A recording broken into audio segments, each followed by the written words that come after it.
total drama. Pahkitew Pahkitew Island. Okay, so after the train wreck that was All Stars, which did that season even happen, Tyler? Because I don't remember it. I really, really don't remember it.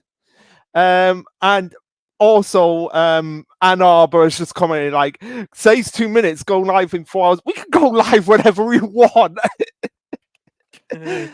Yeah, but yeah, do you remember that? Do you remember that season? Because I certainly don't remember it. I remember it in excruciating detail. Yeah, well, it's like with a certain anime that I honestly stand by. I stand by what I said, that this is worse than that anime and Megaforce. I will stand by that 100%. I've only watched. When I'm talking about it, I'm talking about All Stars, not Pahkitew Island. I have different thoughts on Pahkitew Island. Yeah, I could say definitely like if I had to pick between like this and All Stars, I'd probably take Pahkitew, but like it's not better by much. It's like Yeah, it really isn't. Like, the main problem with it is that it's just so underwhelming as a season. It's like it. At least with All Stars, I was like getting angry with it, like really frustrated with it. With this, aside from a few little elements, it's like I'm just like it just seems like it really seems like the black sheep of the family, if that makes any sense. yeah. But getting into Pahkitew proper, so one big like uh thing that like a lot of people bring up with Pahkitew is that it arguably has the worst cast. And Yeah, it's kind of hard not to disagree with that because at this point they are really, really running out of eye. They pretty much exhausted every possible characterization that they could do. Like you remember how unique Owen and Heather and Alejandro and Gwen and B and Scott and characters like and Cameron, characters like them. Do you remember? You remember how unique of characters they were as contestants? Here we have Doctor Evil, a LARPer, a Disney princess, Chris 2.0, and Honey Boo Boo. yeah, like honestly, Pahkitew kind of makes me appreciate the reboot more because like with Pahkitew, they were running out of like stereotypes to use, but since the reboot is like, you know, in the 2020s, it feels like it kind of like gave them like a long needed like rest, a kind of like ironically a reboot in creativity. So then they can make new stereotypes. Yeah. Because you know that series is appealing to a whole new generation. By the way, the Total Drama reboot will be airing June 1st at 9 a.m. Eastern Standard Time. Go support it. Go support it. Go watch it. Have it on the background or whatever. Yeah. Just go support it so we can get more seasons with the reboot. Yeah. Anyways. And also, just a quick caveat to that: we will be talking about the reboot, but we won't. But we'll be talking about it at a later date when it's all come out, and we can binge it like what we've been doing with the rest of the series. Exactly. But yeah. Getting into Pahkitew proper, episode 1. So, this is my team. We get an introduction to Pahkitew Island as an island that was inhabited by the Cree natives in Western Canada, and it's supposedly a bit more exotic. There's no shacks, no hotels, no hot tubs. The only thing that they salvaged from Wawanakwa was the outhouse. Which I've got a question that, like, how was that even saved? I don't know. I'm convinced like the outhouse is like an indestructible constant throughout the total drama universe, Yeah, or yeah, or it's like the total drama equivalent of the TARDIS. yeah, pretty much. And I know there's a lot of like people that have already done that, like when they've parodied Doctor Who, they've done like, oh, it's a public toilet and it's the TARDIS. That's been done to death so many times. Like there's so many parodies of that. So yeah, and also as the flying over Pahkitew, Chris, like at first I was like, before it's actually revealed what's actually going on with him. At first I did notice a difference in his voice, and I was just like, is that because he's just getting too much to do the voice, or is it something else? But it was something else. It was a hologram, so it makes sense why his voice sounded a little bit off. And yeah, Chef didn't even know. Yeah, we're gonna throw you guys out of the plane. And I was honestly saying, like, what would make this season a little bit better, in my opinion, is if Chef was a contestant. Like Chris decided to just be like, yeah, Chef, I think it's about time you were a contestant in these, and he's just like, wait, why are you doing that to me? That would have been an interesting twist to do on a season. Have Chef be a contestant. That would be interesting. But so basically, and by the way, I've got to say it now. Since we're on the topic of Chris, just gonna get it out of the way.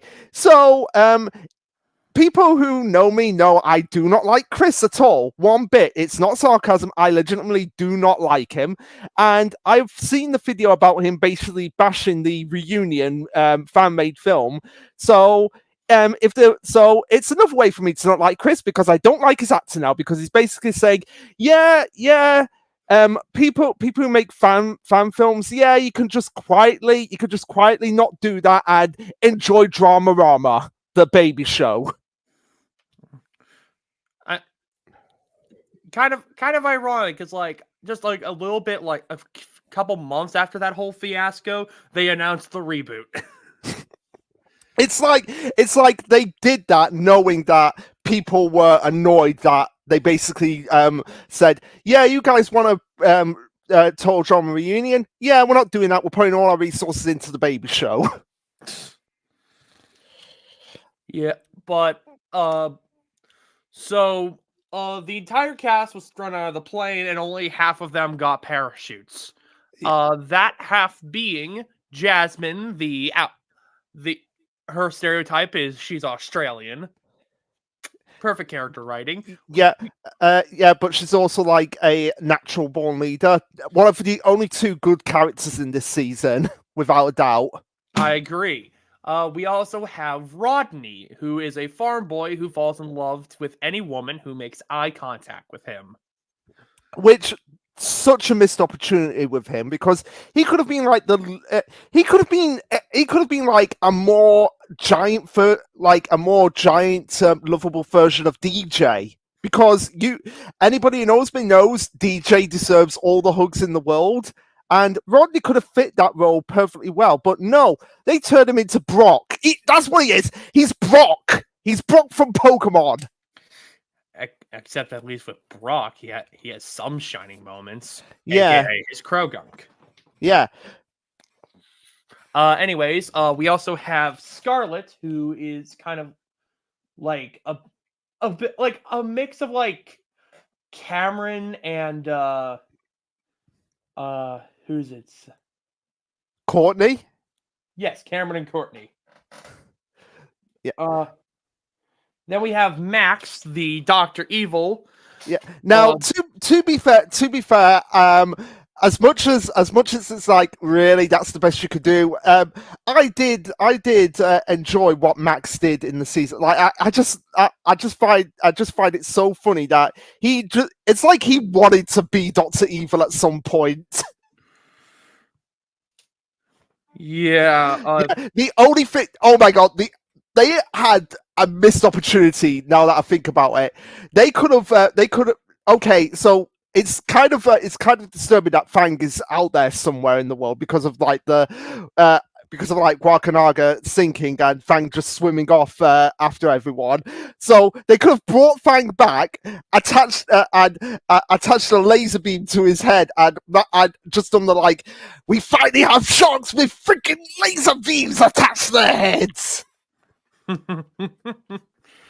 uh, we also have Topher, the Chris fanboy, Boo!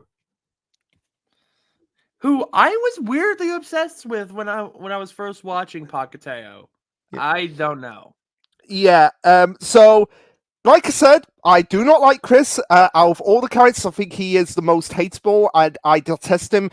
I detest him a lot, and to have a basic Chris clone. Yeah, yeah. I knew I wasn't gonna like him. Um, um, but then We also have Ella, who is basically a Disney princess. That is what she is. mm-hmm. We also have the good and evil twins, Amy and Sammy, or Sammy. Yeah, yeah. She's not Sammy. She's Sammy. Which uh those the seven I mentioned, minus Luke mentioning Ella, make up Team Pima Peteo Kino Sewak, or Yeah. the floating salmon. Yeah. Also as well, hi Alicia or Midnight Sparkles. I know you're on Discord, and yeah, we agree wholeheartedly. Jasmine and Sean carried this season. Speaking of Sean, he is a zombie apocalypse prepper. He's always watching. He's always watching out for zombies to the point where he even tried defending against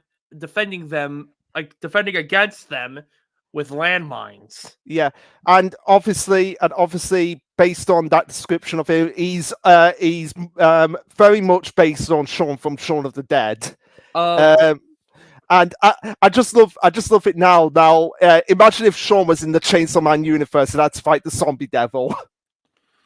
Honestly, Sean would kick his ass to the best of his abilities, and honestly, I think that would be very funny to watch. It would be funny to see like what characters would go up against like Chainsaw Man devils.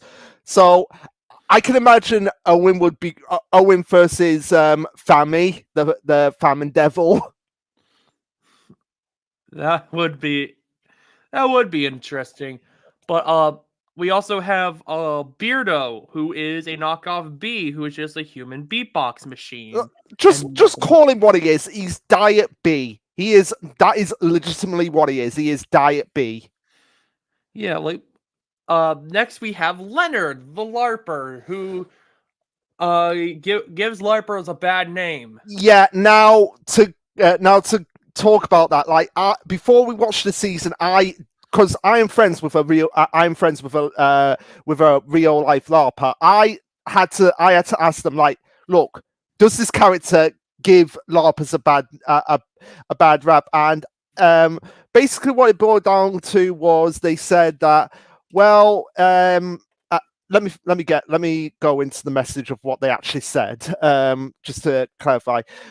But it wasn't as like harsh as I initially anticipated because I've done LARPing myself and it's I've done it like a couple of times. It's pretty damn fun, but even I know like LARPers, they do have like, okay, we understand the difference between fiction and reality.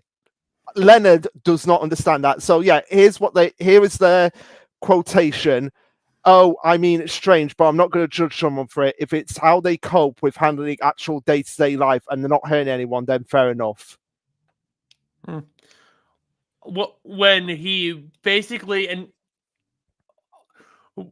I mean, the only thing he did kind of endanger everybody's. Well, we'll get to that. Yeah, I think it's also based on like an actual like video of an actual LARPer kind of dressed the same with all the green and the fake beard. But yeah, more than likely, it's a Sierra situation again. Yeah, yeah. We also have Sugar, aka the Honey Boo Boo ripoff. Sugar. sugar, sugar, sugar, sugar. Like honestly, there could have been like there really should have been there really should have. This is why I consider this season the black sheep of the family. Is because it has virtual aside from Chris and Chef and the mention of the Wakanaga Wawanakwa. Wanaka sinking into the ocean at the beginning of the season. There's virtually no references to the earlier seasons. Not even cameos from previous contestants. And what they could have done with Sugar was make her related to Owen, because because she is basically a female Owen as well. And they could have made her related to Owen, but she's the antithesis to Owen, whereas Owen is like he's like the big guy who eats a lot but is really nice. She could have been like the antithesis. Like she eats a lot, but she's shorter and she's like diabolic. She's more diabolical than Owen ever was. We also get the two. We already had, as Luke mentioned, we have Ella, the Disney princess, who is also a big fan of World Tour. So, me and her have that in common. Yee. But then we have the two characters that made this series nigh unwatchable for me. We have Sky, the Olympian and knockoff Zoe, and Dave, who's supposed to be the straight man to everybody's weirdness, but he's also a germaphobe and a hypochondriac, and he's the single most annoying character ever, and he's my least favorite character in this franchise. So even more annoying than Stacy. At least Stacy was gone after one episode. So basically, he's to you what Sierra is to me. Exactly. Yeah, and this is honestly with Dave again, a missed opportunity with him in the sense that okay, yeah, he can still have the germaphobe at the beginning, but over time, he gradually learns to be like hey, this isn't so bad getting stuff on my hands. It's called exposure therapy. It's called I want to bash him over the head with a 2x4. Yeah, but again, what Dave fails to realize is that there are germs everywhere. That germs, you cannot get rid of germs no matter how much you try. They're everywhere. But But I'm curious. Well, now I can see. While looking back, I can see why you would say that. But why did Sky make it unwatchable, almost unwatchable for you? Because for me, it was a combination of Dave, Sugar, and Topher. The finale. Oh, yeah. We'll get to that. We'll get to that. Also, I just find her like really boring. Like, yeah, fair enough. Anyways, these seven make up the Juanita Musquak, or the Confused Bears. Yeah, so I'm just calling them the Bears and the Eagles. Because salmon? I mean salmon. Oh yeah, because they had one name, but they changed it later.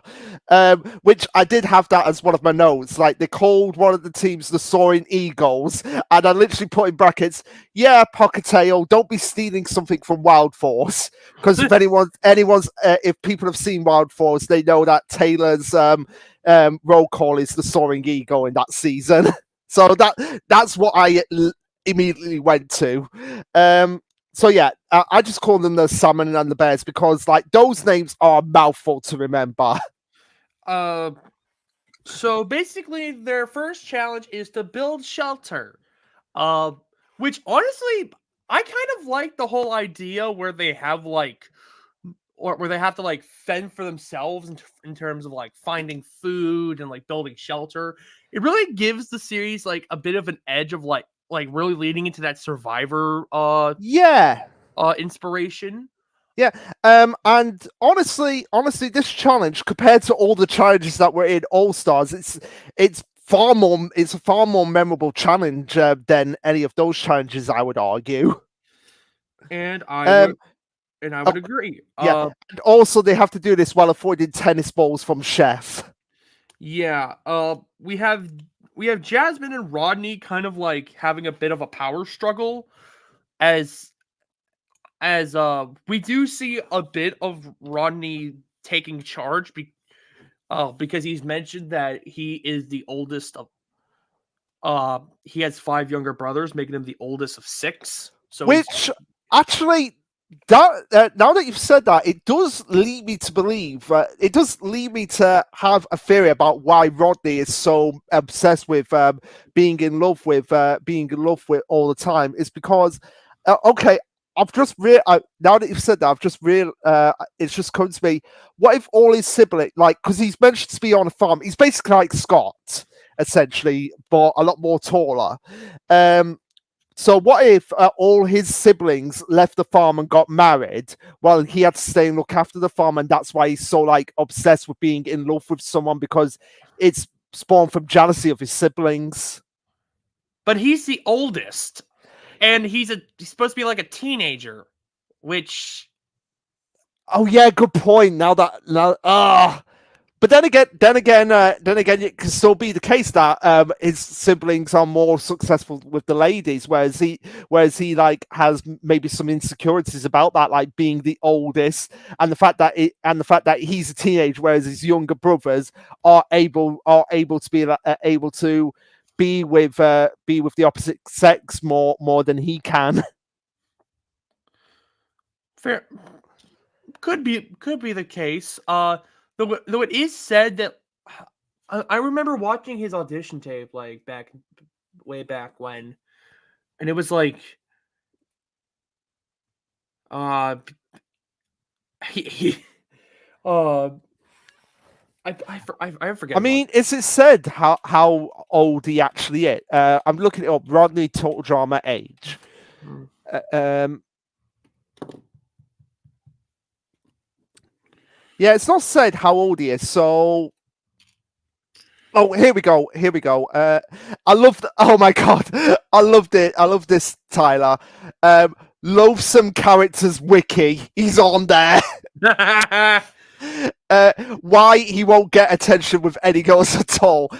So apparently his age is 16, which, yeah, okay. To be fair, okay. How many siblings does he say he has? He has five younger brothers. Five younger brothers. Okay, so let's say it's the next three oldest. So let's say 15, 14, and 13. Like they all have girlfriends, and whereas he's like the odd one out who doesn't have a girlfriend yet. Like, and that's why he's so obsessed with like, I need to be with someone. Hmm. I mean, that could explain it. Possibly. Yeah, but yeah, I'm gonna have to look at that later. Like, what other total drama characters are on that loathsome wiki? Oh, and in this episode, we have Sean producing Tyler's worst nightmare, the hot dogs. Oh yeah, because when Sean was like dropped out of the plane, he's like, normally I'd love hot dogs. Right now, not really. And I mentioned that I do not like hot dogs. Which baffles me. Like, how can you not like hot dogs? They taste disgusting. You gotta have them over here, Tyler. You've gotta have them over here. But yeah, so yeah, my other note for this was I hate Topher. I hate you for being a male Serena and obsessed with Chris, because that's basically what he is. Topher is so obsessed with Chris to the point that he gets Serena Cody obsessions. Now there is a reason why he's doing this, but I'm just waiting for the moment Topher produces a ring for Chris, even though he's a teenager. But then again, it's Chris. He's done more. He's done every disgusting thing under the book. It wouldn't surprise me if he would go that far. Yeah, but we also see uh, we also see Topher getting to experience Chris going to commercial, which I don't know why, but I find it kind of endearing that that Topher. I find it kind of endearing that Topher's like fawning over Chris like that. And he's like, "Bravo, encore, brilliant!" And It's like Topher. I can imagine, like, when Scott made that joke in All Stars. I guess he wanted a meal, not. I guess he wanted a meal, not a snack. I can imagine just Topher laughing so hard that he literally broke his TV watching that. yeah, probably. But we also get to see as Dave draws away Chef's fire, we see Beardo running in slow motion, and he then gets a tennis ball to the groin. Which, ooh, yeah. So in the end, it's the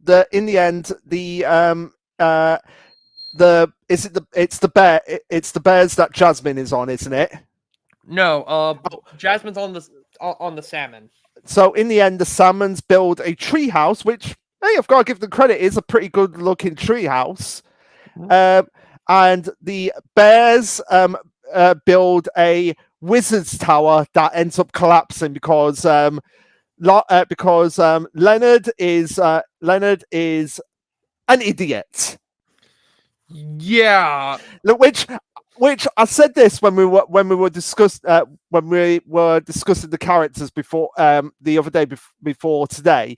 It would have been so funny if Leonard was still himself. He still was the LARPer, but he was also like a genius at everything, but he chose to believe it was magic. So like it would have been funny if he actually built that tower so well, and everyone went, "Wow, how did you do that?" And you just see him there with a tree branch, trying to use it as like one of those tools that you use to scrape down cement, and he just says it was magic, but it's clear that what he's actually doing is trying to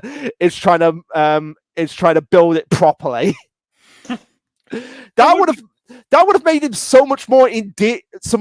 Like I said, it would have been like if Senku was still Senku, but he also had the personality of Leonard. That would be interesting, but unfortunately, Team Musquash loses the Bears, and they send home Beardo for doing nothing except making sound effects. Yeah, and again, Beardo. It was really, they really tried to capture the essence of B. Like you could tell, like people. I feel like people like you gravitated towards B in with Edge of the Island, but they seem to miss the point of what made B so endearing as a character, in that he doesn't talk, but he's also a master. He's also a master strategist and a genius when it comes to playing the game.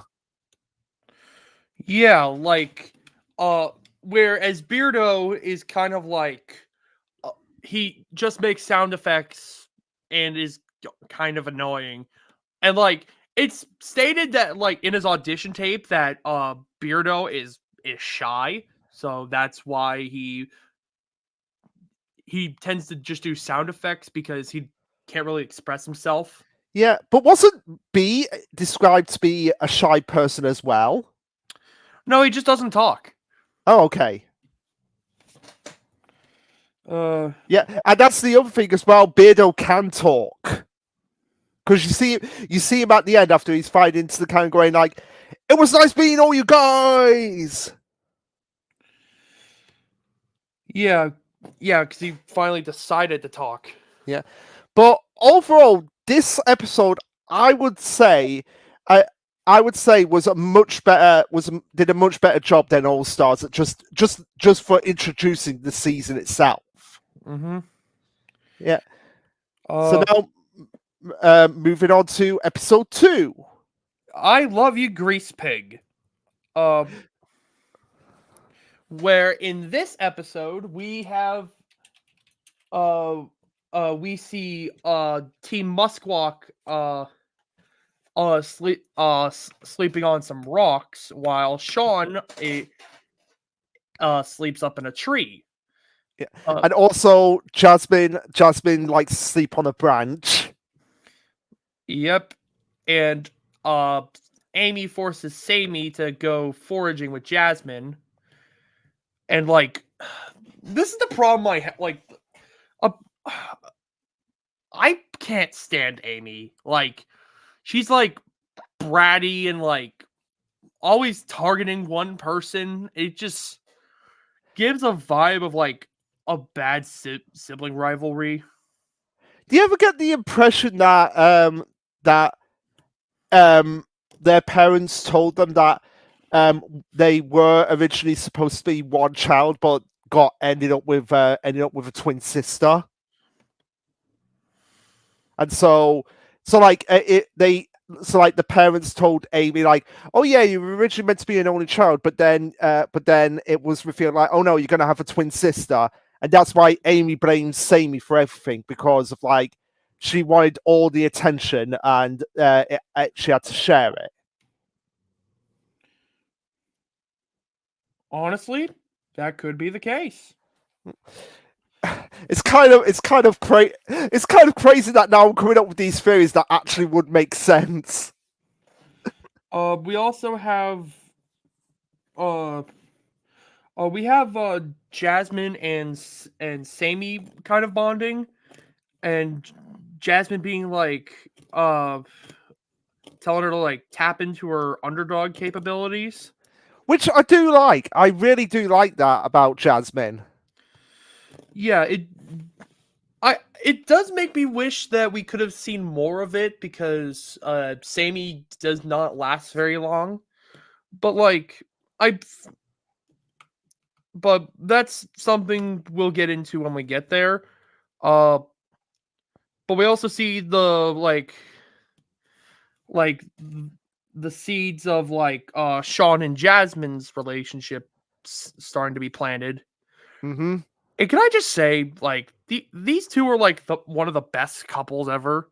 Oh, Like one of my favorite couples. oh, absolutely, absolutely. I did write it down. Some somewhere. Where did I write? Yeah. That Jasmine, because of this season, even though I think this season is a bit there, Jasmine and Sean instantly made it into my top 10 characters of Total Drama. Yeah, I I don't know if I'd say like top 10, but definitely up there as in some of my favorites. But so the challenge of this episode is a relay race where they have to go through multiple obstacles while passing a baton. In this case, two pigs. But they're not just any pigs; they're grease pigs. Yep, nice and greasy. Yeah, and also as well, in this episode, Chris calls the cannon the boom boom cannon, and I'm just there like, hey, Chris, don't be stealing Basil Bush's catchphrase, which that's basically the catchphrase of the character Basil Bush here, where it's like every time he makes a joke, he goes ha ha ha ha ha boom boom. Ah. Yeah, so that's why I was like, don't be stealing his catchphrase. He's got copyright on that catchphrase. Although I think it might be a reference to Ash from The Evil Dead calling the shotgun his boom boom stick. Ah. We all, but some highlights here is Sean sending the pig over a zip line while he falls off, and him having one of the best screams I've ever heard. Yes. Another highlight is Ella basically using her power of Disney princess singing to enchant the pig. I don't know why, but I do like that about Ella as a character. Like, just her singing alone can make the animals be on her side. Yeah. Yeah. And we also have established here Sugar does not like Ella in the slightest. Why? I don't know. I don't know. I think it's just a case like, because because from what I've heard, Sugar is meant to be the antagonist of this season, but at the same time, if you it's debatable about who's meant to be the antagonist here, because you have three candidates for this. You have slight spoiler, but you have Scarlet, you have Max, and you have Sugar, and it's like, who's it meant to be? Yeah, which kind of like there was no like consistent structure like with like who is supposed to be the main villain, because like Yeah, it feels like it was supposed to be Scarlet, but now that she's gone, as well as Max, Sugar kind of has to play the villain. Yeah, honestly, it should have just been Max and Scarlet from the start. Like, because Max, he just screamed, he just screams, he just screams like, "I am the evil one here." But what would have made it so? Oh my god, this would have made it so hilarious. Like, he's trying to sabotage. It could have been like a Dick Dastardly Muttley relationship, Muttley style, where it's like he tries to sabotage all the challenges, but it always backfires on him. Honestly, I'm No. I know exactly what it should have been now that I think about it. Max should have been a evil Wallace from Wallace and Gromit. And Scarlet is Gromit. Like, she's the thinker. She's the one who has the brain, and Max just relies on a lot of luck. I like that. Like, and they kind of have like, we do see like an evil duo once we get to the second season of the reboot. Oh, okay. But yeah, and that could have worked as well, because if anyone's watched like the Wallace and Gromit films, you can tell that Gromit a lot of times, even though he does care for Wallace, can get a bit annoyed by his antics. Yeah. But in this episode, Leonard costs them the challenge by trying to levitate the pig over the wall, and Dave rightfully calling Leonard out for it. One of the few times I'll actually say something was justified of Dave. I can't believe that's happened. So does this mean you like Dave now? No. But yeah, apparently, so the excuse of why Leonard couldn't cast the levitation spell is because Dave did not believe in magic.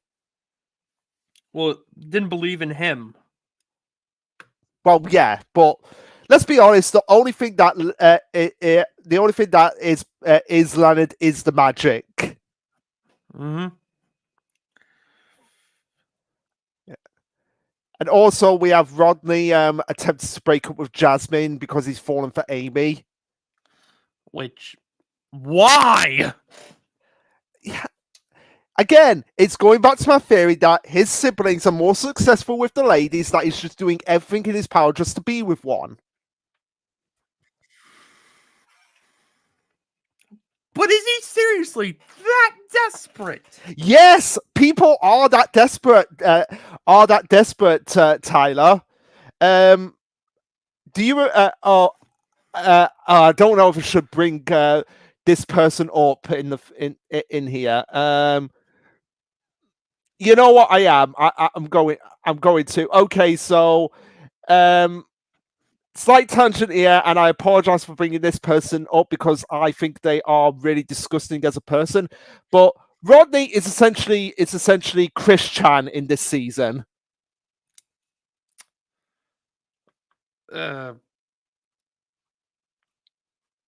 No. Yeah, like I disagree, like, big time. Okay. Like, I was just using it as the fact that Chris Chan always was just desperate to get with a girl, like the same way with Rodney. But aside from that comparison, two totally different personalities. But some other highlights in this episode include Max having a helmet which makes anybody who wears it evil. But but he forgot to plug a part of it in, which Scarlet does, and turns their pig evil.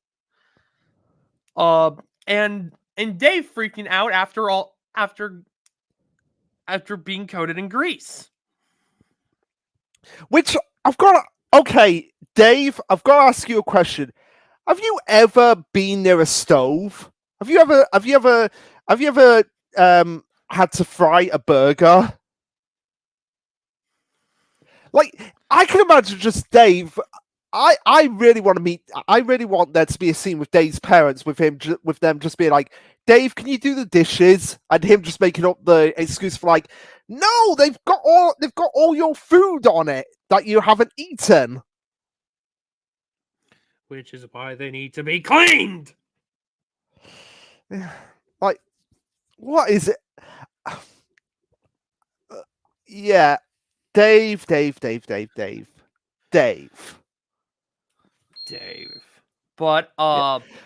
anyways, Oh my god. Oh my god. Oh my god.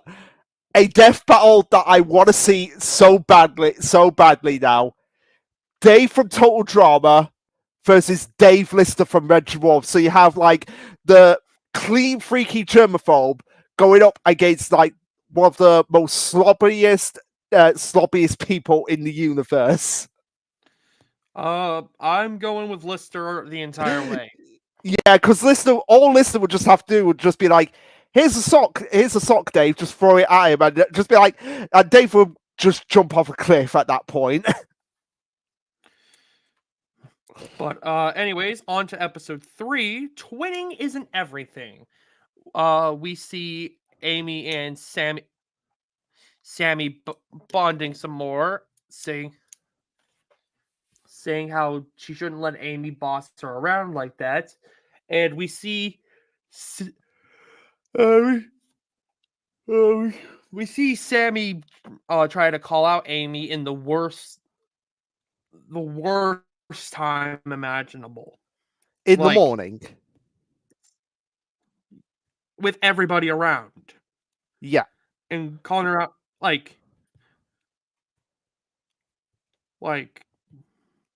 maybe when she's actually like doing something to you, like bring it up, but like it's all a matter of biding time. Yeah, and you don't have to do it like right away. Yeah.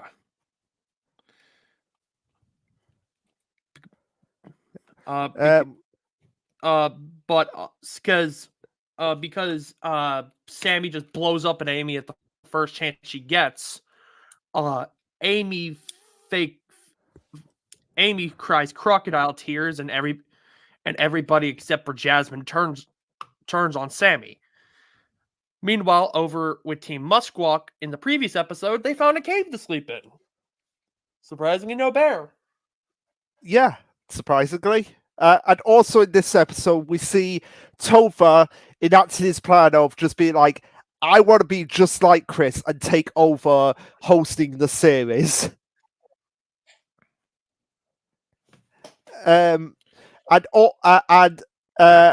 believe I said this in response to Max, but you see, Mel, this is an obvious villain. Like, Max is a much better villain than Mal, 100%. I mean, between the two, I would take Max, but like how I feel with Pahkitew versus All Stars, not by much. Like, I'd still take like Heather or Alejandro or the villain of the reboot or even Scott over Max. Oh, absolutely. I'm just saying, like, because Mal didn't try to hide the fact that he was evil, but it was just because he was executed so poorly. Whereas Max is just straight up like, no, I'm really trying to be evil here.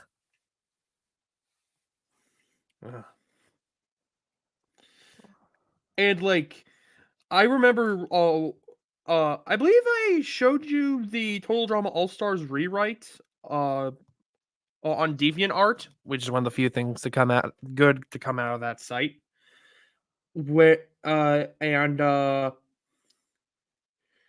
it's like they treat Mal as like a threat, but also cheesy because like Mal is like he's fucking cheesy as a villain.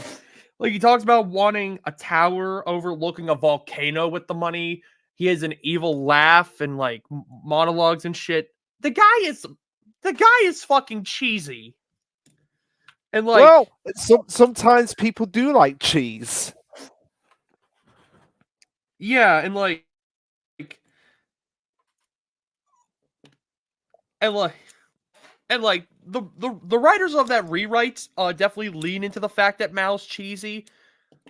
And I think that's a decent direction to where he is a threat, but he's not like this like, wow, look at this character. He's so cool and amazing and way better than these other guys. Wow.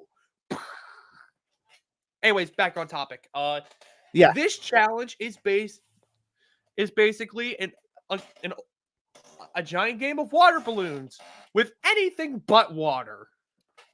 Yeah, so Whether one of them has bees in it, yeah, and like there's bees, itching powder, whatever the fuck was in Sammy's balloon. Uh which honestly has one of my favorite scenes with Dave where he gets hit with an itching powder balloon and he's like itching all over his body and he's bringing up his leg like a dog. Yeah, I did like that moment. And also you'll be pleased to know, Tyler, that Dave is on Loathsome Characters Wiki. Nice. Yeah. But we also get like some stuff regarding Dave and Sky. It's like like uh and him just being awkward with when it comes to talking when it comes to talking to girls he likes, saying that he's glad that he didn't get hit with those bees because he's allergic to bee stings or some shit, and like the entire time I was like, shut up, Dave. Yeah, Shut up. literally every time Dave spoke, you were like, "Shut up, Dave." I was. He is my least favorite Dave. Yeah, But yeah. Which sorry, I lost my train of thought then. okay. But we also have Ella drawing a smiley face on her balloon, and Jasmine hitting the two of them with a balloon full of mustard and relish and brown stuff that Sugar does not know, which is either chocolate, mud, or shit. One of the three. It's given that this is total drama, it's probably shit. Probably shit, yeah. But what Team Kenosewak loses because when Sammy was about to drop a balloon on Sean, Amy's like, "Give me the balloon! You're gonna miss it!" And Jasmine's like, "Amy, shut the fuck up!" And tries to grab the balloon, which costs them the challenge.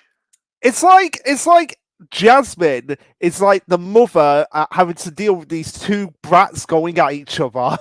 Yeah, and we actually see another highlight of the challenge before I go into the elimination ceremony is we see Max and Scarlet popping other people's balloons, which honestly is fucking ingenious. Like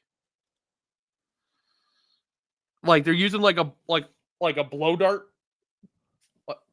like a blow dart kind of thing, and just like fire and like fiery projectiles at other people's balloons, uh, basically turning their balloons against them.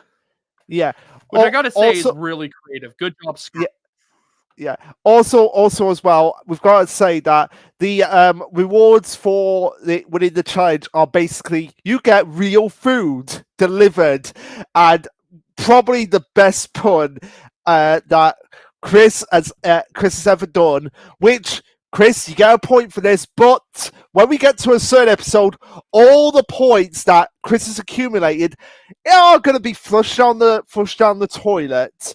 But yeah, the pun here is that the reward is that they get burgers from Mary's Lamb Burger.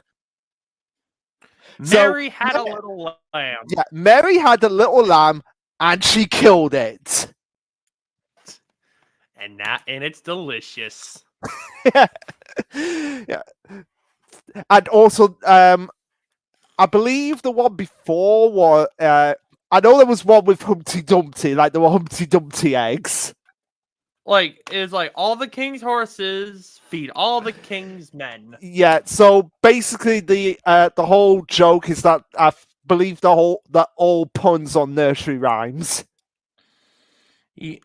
Maybe, but we also have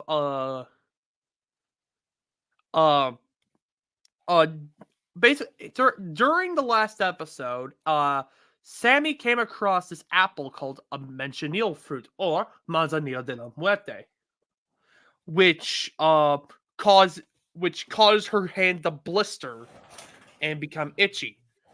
So she finds another one of these mentionil fruit, and as she goes to eat it, Amy takes it away from her, saying that she doesn't deserve to eat.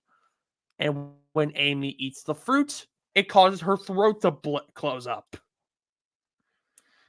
Which, at the elimination ceremony, Sammy decides to pull an N from Death Note and pull the old switcheroo. Yep.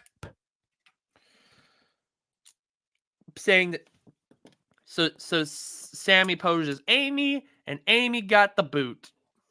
Mm-hmm. So now, Sammy will be known as Amy for the rest of her duration. Yep. But time for the next episode. I love you not. Kind of a weird episode title. We see Sammy. It doesn't even. Yeah, I've got to say, it doesn't make any sense in terms of what the challenge actually is, because really the what would have made a much better title would have been liar liar liar liar shocked and fired, because the fired obviously being fired from the cannon and the shock being like what happens to the contestants. Yeah. We also see Sean and Dave going out looking for food for their team, and we see Dave being like, "Is it me or is Outback survivalist Jasmine into zombie nut Sean who doesn't bathe? This place is weird." I will give him that 1 point. That is all. Yeah, Dave, understatement of the whole franchise. Like, this franchise is, I would say, is up there, like, in terms of weirdest franchises with Power Rangers. Because Power Rangers is pretty weird when you really think about it. Yeah. Or at least in the beginning, just really 90s. Like, yeah. But anyways, and again, the reason why I so badly wanted Chef to have to be one of the contestants in this season is because honestly, this along with All Stars might be the most times that we've had, because I'm looking on the wiki, like literally aside from the first episode, Chef hasn't spoken at all. Yeah, like they kind of treat Chef like an afterthought, like after Revenge. Yeah, and that's why I like, because you saw like how involved like in the early seasons Chef was. Like he pretty much was the co-host, like to the point that he would take over several of the challenges. Like he could have easily like ran this challenge for Chris. Yeah. This challenge in question being a ramped up truth or dare, now being truth or scare. Where they either have to A, a- answer a question truthfully while being judged by a lie detecting chicken named Clucky, or Which I've got to love. That's a brilliant name. or they or or they get a scare where they have to perform like perform a certain action, like uh Sky gets a scare where she has to drink an entire jug of mineral water, or Dave has to kiss a person next to him. Uh, and if you don't tell the truth on the truths, or you fail to perform the action on the scares, you get electrocuted. Which is and Clucky is a law owns his own law firm. How Yeah, that is sad when we're in an economy so bad that a chicken can own its own law firm. honestly, I trust him more than most lawyers. Yeah, I think people would trust the chicken more than most lawyers. But it's kind of funny because this reminds me so much of when okay, slight tangent here, but I just find this so hilarious when the last female prime minister, because she was so bad at what she was doing, the papers put up a live stream to see who would last longer, her or a vegetable, and most people were backing the vegetable, and the vegetable won in the end.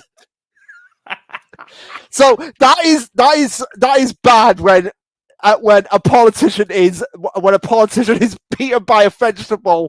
It just reminds me of this scenario. Like literally, you are getting beaten by a chicken. Yeah.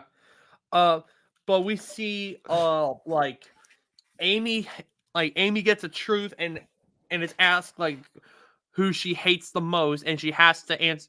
She answers Amy, so everyone construes that as she hates herself. Yeah, And which like everybody's just bashing fucking Sammy in this episode. Like, yeah, it's like it's like it's like the creators wanted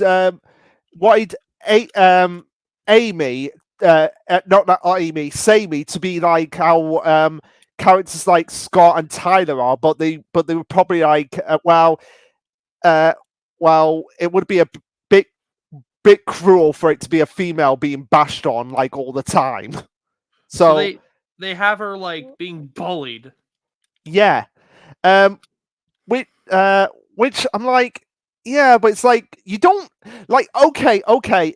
To the writers of Total Drama, you don't need to have a punching bag every season. It's like they're doing challenges where they're all the punching bag anyway. So why do you need like just the single one, the one person singled out? because because they could beat the shit out of them in particular, then dump them when they don't when they're no longer needed. I guess. But Yeah, we but see Rodney absolutely tank in this challenge because he yeah, keeps getting all the truths. I was about to just bring up Rodney because one of the questions that Chris asks him is, "Who do you like the most?" And he lies and says sugar, when honestly you could just say I don't know and Or probably make it out decently, because that's the or truth. You don't or, know. or another way he could have said it is like, "I like everyone equally." But that'd be a lie. Well, no, it technically wouldn't be a lie because he's falling in love with everyone, so he loves them all equally. fallen in love with Max or Topher. He's only. Oh yeah, he fell in love with Scarlet this episode because she protected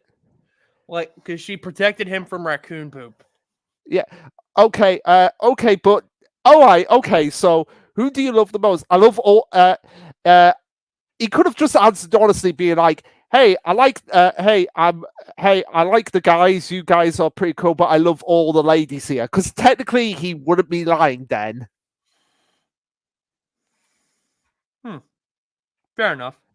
Yeah. But we see Sky drinking an entire jug of mineral water and her letting out a power belch. We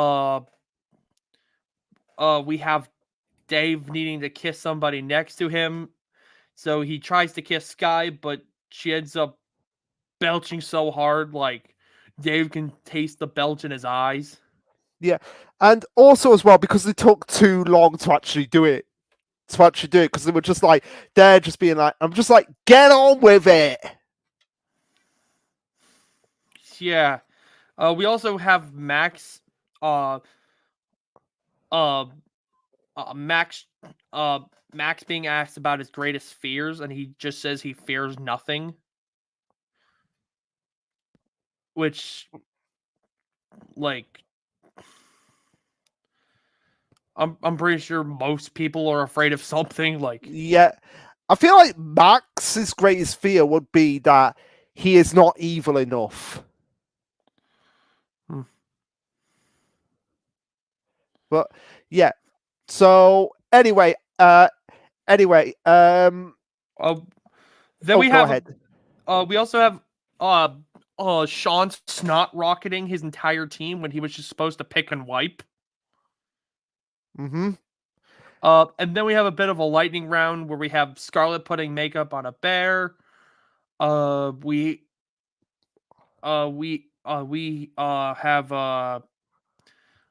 have Jasmine feeding an iguana with her mouth and putting braces on a beaver. But then it just ends up being tied, and the bonus sudden death round is that they've got to untie a knot essentially. yep, From, which has. Oh, go ahead. No, you go ahead. You go ahead. I was about to say, each one of each knots is to a bag where with the opposing team's shock remote, and with all they have to do is shock the other team and they win. However, Rodney makes the mistake of taunting the lie detector chicken by saying that he eats 6 eggs a day. Which Rodney, God damn it, Rodney, and also Ella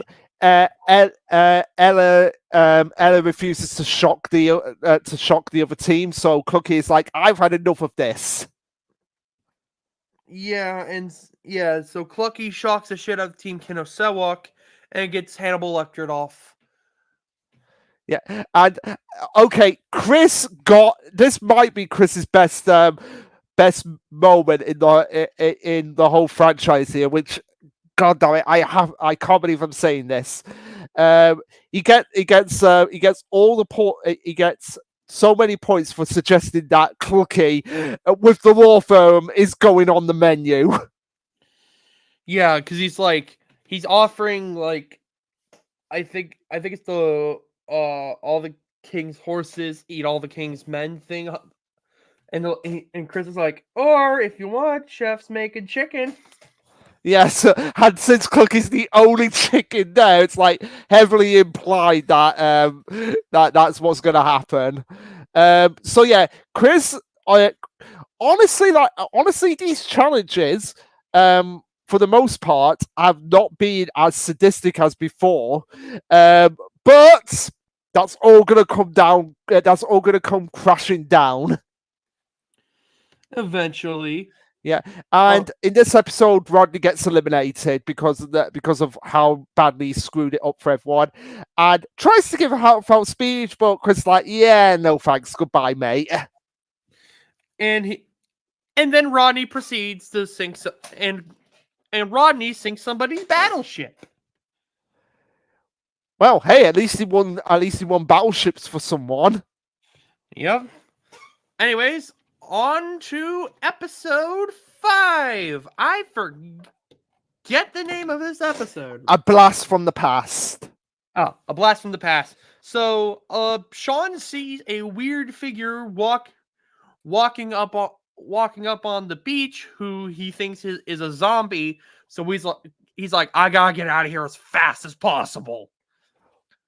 Which also in this episode as well, and I am, because I saved these images and I've forgotten to make them into what I was going to make for today, but I'm going to do it now. This episode has probably Chris at his scariest. Not for the reasons you are thinking, but for other reasons. So I'm going to quickly just make that up. But when I first saw it, I was like, "Dude, what the hell, Chris? What the actual hell?" Yeah. Are you pulling up the image or? Yeah, I'm getting the images. I'm getting the images ready. Just bear with me. So you carry on. Anyways, so the challenge in today's episode is basically a member of each team has to run run across a platform to grab a dueling stick, and then bring it over to the other side of their platform. First team to get 6 of them to form 3 X's wins. But they also end up dueling each other with the dueling sticks. Because that's kind of what they're used for. Which I've got to say quickly as well. Do you feel the power of the gladiators? Because it's basically the dueling sticks from Gladiators. Yeah, and we see Topher and Dave totally like pussy out as they charge towards each other. We see Scarlet dodging a swing from Sky because she swings too hard and falls off. We see Scarlet sending an electric eel towards Max, who has a copper wire, which he wraps around one of his dueling sticks, and grabs it by the rubber pad to shock Ella. And we see freaking Sammy and Sugar going at each other's throats because Sammy is just pretending Sugar's Amy, and Sugar's pretending that Sammy is Ella. We also get the introduction of Scuba Bear. He's a bear in scuba diving equipment. Which I've got to say, that is something. I mean, it's not as impressive as Fang, but it is something. Yeah, and we also have the fact that Scuba Bear gets soothed by Ella's singing. Which again, that's the only thing I love about Ella as a character. Yeah.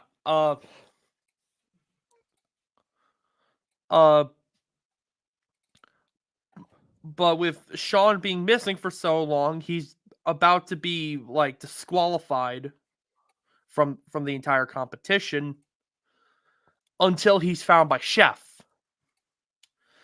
because he's trying to disguise himself as a zombie. Yeah. Also, I've made them up and I'm getting it up right now. I mean, look at that. That is going to be the creepiest face that Chris has ever done. Yeah.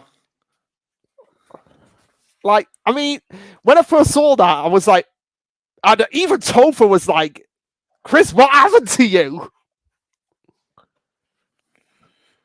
So what it is that Chris has had Botox. Yep. Which again, I think, the the thing that does make it the most creepy is not the one where it's like when he first revealed it. It's just like that what the first image where you can see him not gleaming his teeth, where it's just his smile. It's just that is on the level of just a Five Nights at Freddy's jump scare. Yeah, and like he maintains this smile like no matter what he's feeling, like he has that smile when he expresses frustration, boredom, fear because he taunted Scuba Bear. Yeah, which makes it even more creepy as well because it's like I feel like the characters who are most creepy are the ones that say that are the ones that say stuff, but just have like either say it in like a psychotic way, but with their natural voice, or with faces like this, where they're not expressing any emotion whatsoever. Yeah. Yeah. So anyway, I'm gonna stop showing that because that is creeping me out still. Yeah. But that was really what stood out for me in this episode. Just like, keep Chris off screen, please. But we see Sean come back into the game, and we see him hitting Jasmine in the face with a dueling stick. But and what Sean thought was a zombie is actually Amy, who is back for her revenge on her sister. As they fight and cost Team Kino Sawak the challenge. And at the elimination ceremony, Chris threatens Ella that if she sings again, she's automatically out. Yeah. And also at the end of this episode, both Amy and Sammy are eliminated. But this is also the episode where we see Scarlett really getting angry at Max because all he sees of her is just sidekick. Yeah. We also this is also where Sean and Jasmine have like a bit of a rough patch. Yeah. Because as Sean realizes there's more than prepping for the apocalypse. Yeah. Which again, like, I feel like Jasmine, like, after this season, I could really see them like Jasmine just sitting Sean down and being like, look, mate, it's fine if you're scared of zombies, but the world is not gonna end in the next 5 minutes or so. Which he sort of realizes, as he says that he should probably start thinking more with his heart than with his paranoia. Mm-hmm. But moving on to episode 6, we have Mo Monkey, Mo Problems. No monkey, no problems. Which every time I see this title, I'm just like thinking that the Monkey card from Yu-Gi-Oh is going to make an appearance. We see Dave setting up a picnic for him and Sky, and Sean's like, "Are you sure about this? Like, the girl's competitive, dude. She's not here to hook up. She's here for that million." And he asks Dave if he is as well, and he's like, "I don't care about the money." And he asked Sean if he would give up $1 million to be with the one he loves, which makes Sean want to go tell Jasmine how he feels. Yeah. And we also see Ella's crush on Dave because he pulled her out of the water and put her shoe back on, a la Cinderella. I'm just like, really? That's all it takes for you to develop a crush? Wow, you crush easy. Well, hey, she's sticking to the Disney princess stereotype. Fair enough.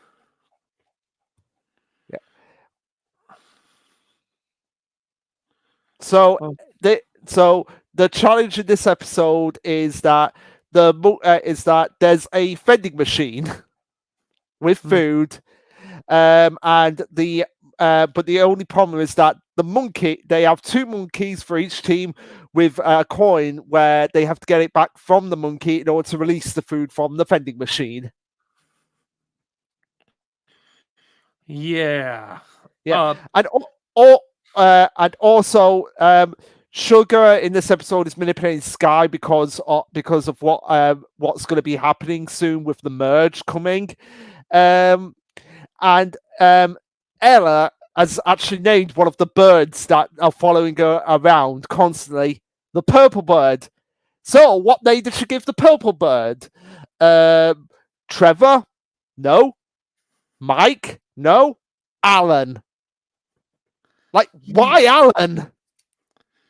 I don't get that either. It's like, okay, um, if she had named it Barney, then that would have made sense because purple, Barney the dinosaur, and birds are descending from dinosaurs. That would have made sense. I don't know. I'm pretty sure like fucking Terry McGurran like put a bunch of names in a hat and just like Alan. Fuck it. The bird's name is Alan. I mean, yeah, but still, like, why? Like, I really want to ask him, like, why was the bird named Alan? Was that just that random? Uh. Oh. It's funny you mentioned Trevor because that's the name. That's the name of that we gave one of the interns. It's Trevor, Lucy, and Anthony. Yeah, and also as well, it's funny because one of the main hosts of like a sort of semi spin off of Total Drama is called Trevor. So I'm like, who was, from what I've heard, a former intern of Chris. So I'm like, oh my god, that is actually canon now. That is actually canon. Trev. Oh, you're referring to this venture camp. This Trevor is venture not. canon. Trevor. I don't believe Trevor was an intern of Chris. Uh, That, I'll look it up. yeah. Trevor this venture camp is one of the hosts. He and Derek returned to this venture camp as an intern. Let me was was Trevor in this venture camp an intern of Chris? Okay, so bit of a tangent, but remember how I was talking about how the this venture camp season 1 is like a rewrite of the original Adventure Camp? Yeah. The host of Adventure Camp or Disventure Camp Beta, Jared, he was an intern of Chris. Okay. Oh my god. It would have been so funny. It would have been so funny if instead of Trevor we called the intern Jared. It would have Yeah, been that would have actually been so funny. But yeah. anyway, could you carry on speaking while I just go to the toilet quickly? Okay, sure thing. So in this episode, we see Ella's crush on David come to a head when she discovers the picnic that Dave set up, and he tells her to go away before Sky shows up, and we see her heartbroken, and I'm just like, Ella, you've known this fucker for only a couple days. Why are you crying? Quit crying, Ella. Uh, but we see Ella also talk to Sky how like Dave's heart is fully set on for her, and she's uh like happy but also like worried and at the same time and all that shit. Ugh, I fucking hate the relationship between Sky and Dave. But as Sean tries to tell Jasmine how he feels, Jasmine's like, I don't want you talking to me, motherfucker. And that's when we get introduced to the challenge, and we see Max set up like like a rope trap. Uh and because his team does not take him seriously. And Scarlet's like, evil doesn't discriminate, Gotta show him who's boss. And Mac's like, you're right, Scarlet. Uh, I am back. Welcome back. Anyways, Team Kenosewak's monkey is disguised amongst a bunch of other monkeys who all throw their own waste at Max. Which I've got to say, it really should have been Dave. Yeah, but we'll get to that in the next episode. But they managed to trick the monkey into giving them the coin, but by playing a game of monkey see, monkey do. And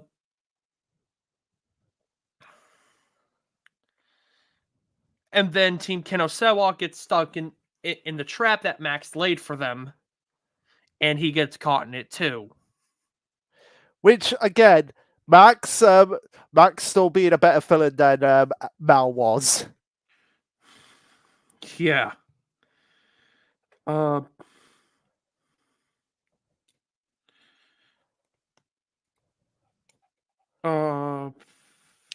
then we also have Ella basically singing and leading a bear to the vending machine, despite the fact that she's been warned that, hey, you do not have to sing.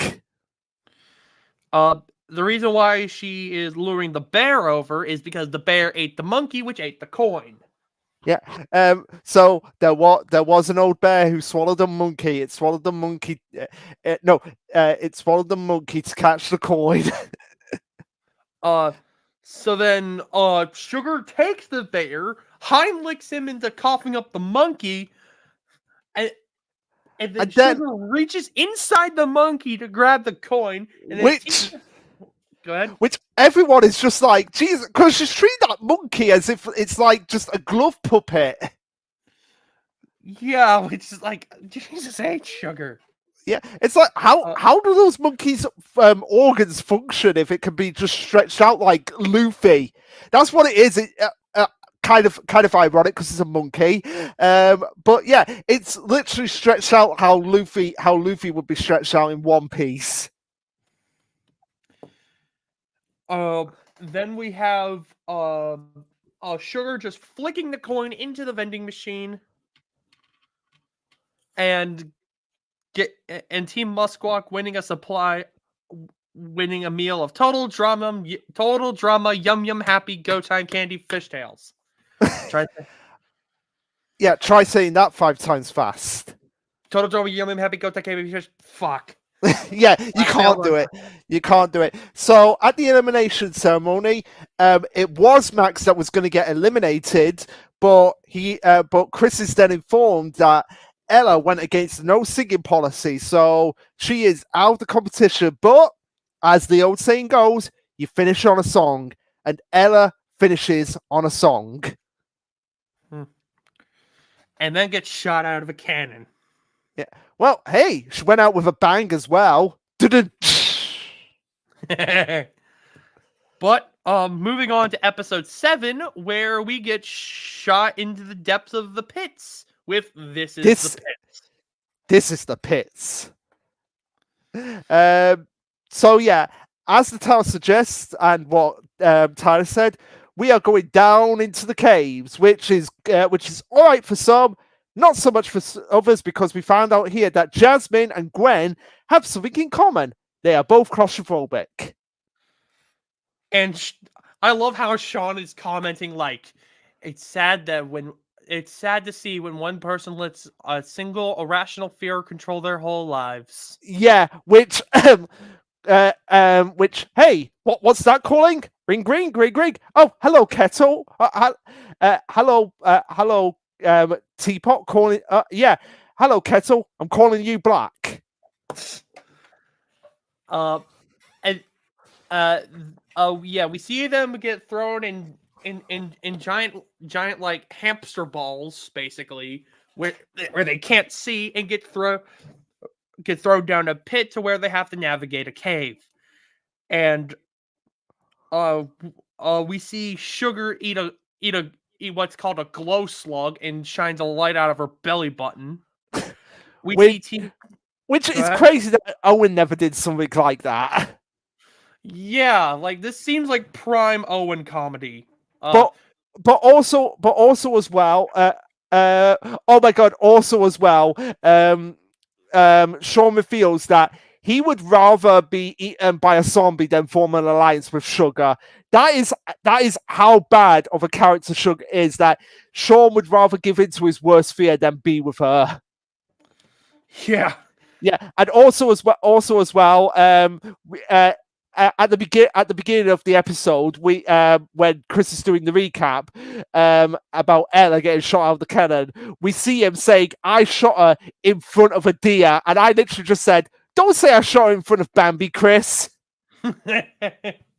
Which I could just imagine Chris's father just being the one that shot Bambi in the film. Now I have said Honestly, it; it must be canon. oh yeah, it's canon now. Even Yeah, though, like, even though Bambi and Total Drama are owned by two completely different companies, fuck it, why not? yeah. Well, Ella is a Disney princess, so yeah, I'm connected it. Chris's father shot Bambi's mother. There we go. There we go. Mr. McLean is the villain of Bambi. But yeah, of course we have another shut up Dave here, but also Chris basically admitting he wants to kill everyone. Like Chris is a sociopath. Chris, there is no sympathy whatsoever for Chris. Like, uh, honestly, what did Sierra's mother ever see in him? Like, that's what I want to know. Like, what did Sierra's mother ever see in Chris? A hot guy in his 30s with a stubble? But then again, he would be the kind of guy who would basically be like the textbook definition of a toxic fella in a relationship. Yeah. Yeah. Um. So yeah, and it's annoying in this episode because my least favorite contestant has to be with my favorite contestant. So we have Topher with Jasmine. Yeah, and we basically see Topher using a cell phone that he snagged off of Chris in a previous episode to kind of act as their guide out of the cave.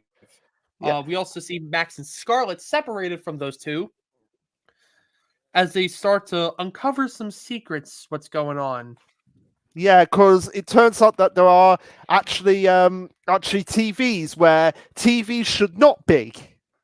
in a cave, Yeah. and also Um. robot crocodiles. Yep. But also, I believe in this episode, it's the one where Chris's mother gets mentioned by Topher. Really? Yeah, because isn't it? Because didn't Chris's mother send him a text or on the phone Oh yeah. with the cat? Yeah. Yeah. So yeah, it just imagines like you could just imagine like the kind of childhood that Chris had. Like obviously he was probably a single child, and his parents got divorced. Maybe that's why he's so psychotic, because his dad left his mother, and he's like using this to compensate for the fact that he never had a father figure in his life, and he thinks like, oh, all men should be like this, just these like irredeemable monsters. Seems like a bit of a stretch. But it's the best explanation I can think of. Okay. Uh. Uh. So the other highlight for me in this episode is just like, okay, she may be with Topher, but Jasmine does the best thing to Topher that would ever happen to Topher, strangling him. She does the one thing that I can't do, because obviously he's animated. Yeah. Uh. Uh. We also see Scarlet and Max discovering an elevator in the underground cave. And we also have everyone else finding out, hey, we found this opening, but where does it lead to? The outhouse. So you can just imagine what they all did and why it's so rewarding for Tyler to see that happen to Dave. You know what I'm talking about. Yeah, so Team Musquat found a way out, and it was through the outhouse. Yeah. So Dave went through what Chris went through in episode 11 of Revenge of the Island. Yep. It was very fun. It was so much fun. We see Jasmine and Topher pop steam pass through an army of gophers as they dig their way up to freedom. And Scarlet and Max come out of the elevator, making the entire episode a bust. So, person eliminated, the reward dinner.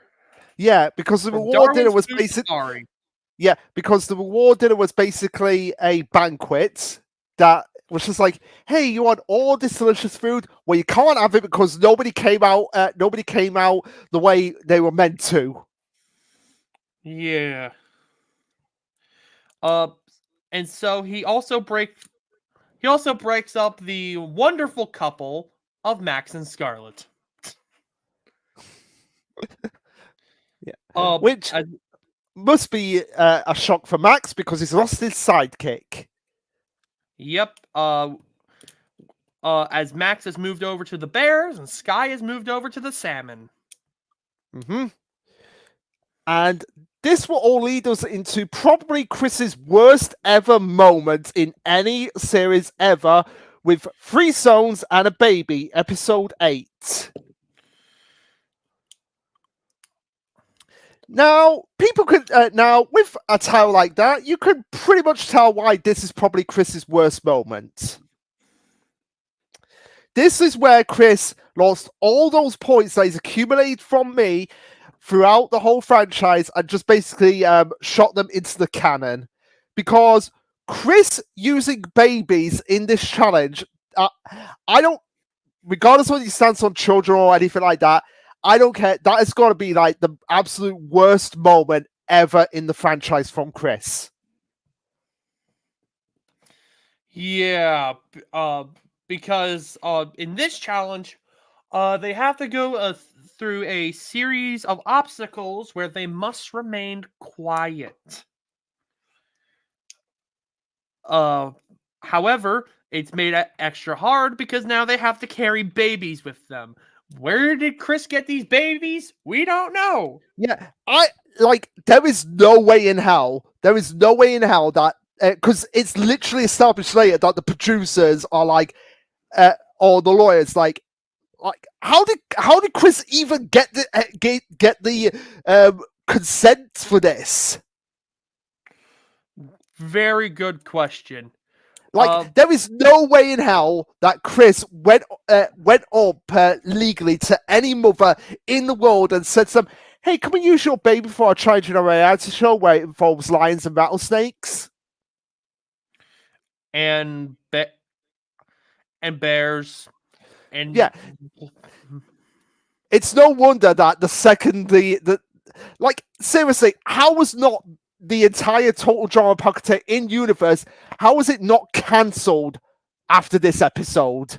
In universe, not talking about like the series itself. How was it not put on hold? Chris put on trial for this again. How was this not happened? Oh.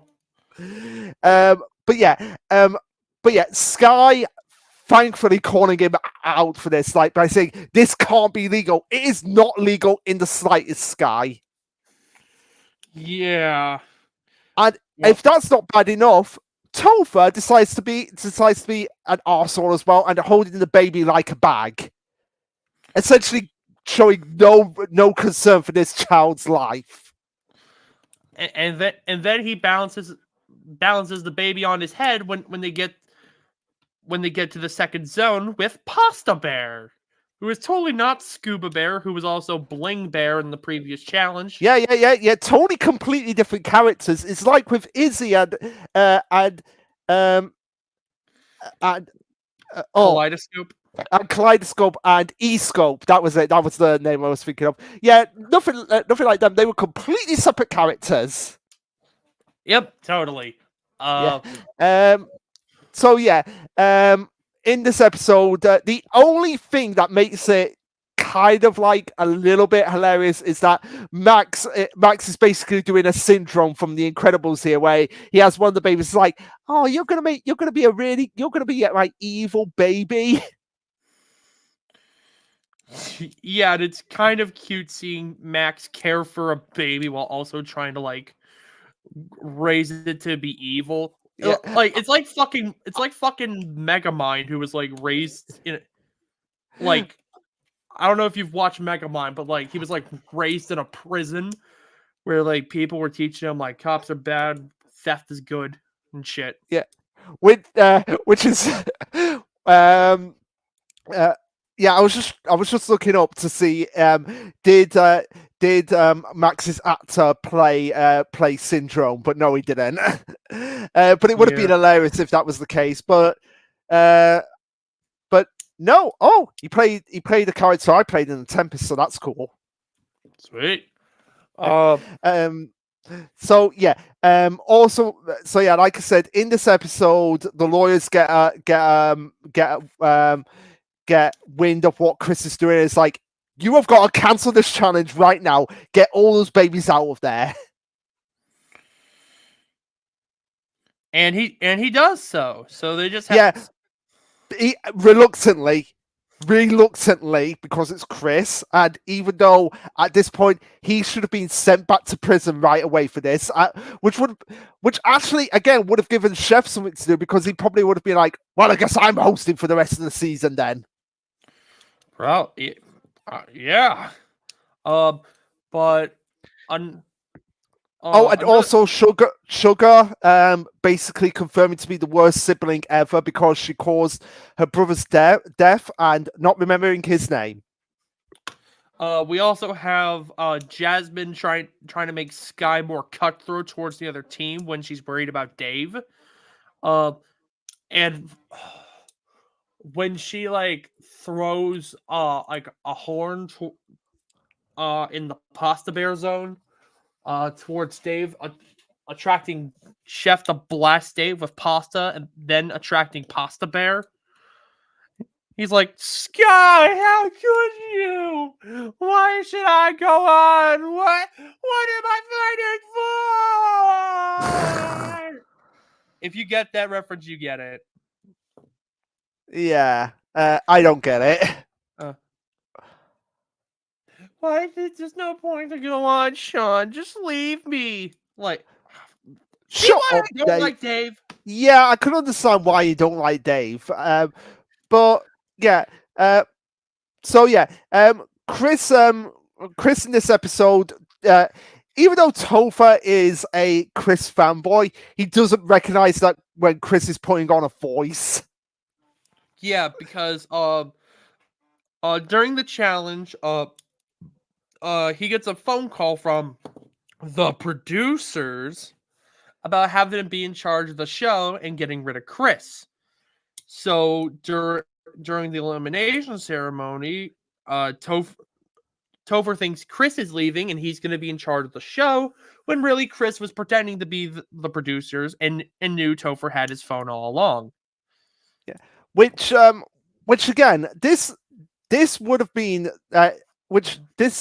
okay, I don't like Topher because he's a Chris clone, but honestly, Chris could have easily gone here because of what he did here.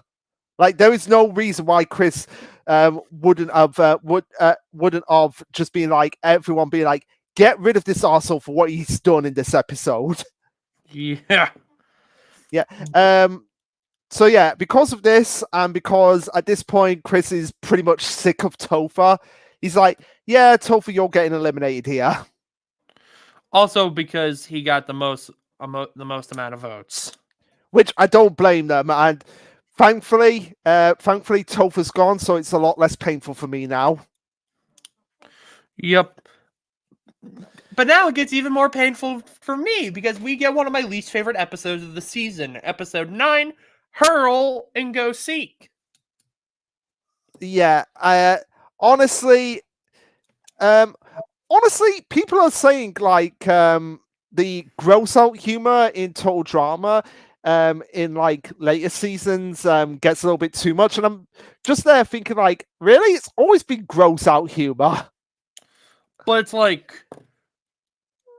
I the mean, gross out humor has like cranked up to 1,000. Like yeah, I don't know if it was like as I I can't really decide if it was as bad in Ireland. Maybe it was more like a combination between just Owen burping and farting all the time. Um, but also Owen is a gem. There's more to him than his burping and farting. But yeah, exactly.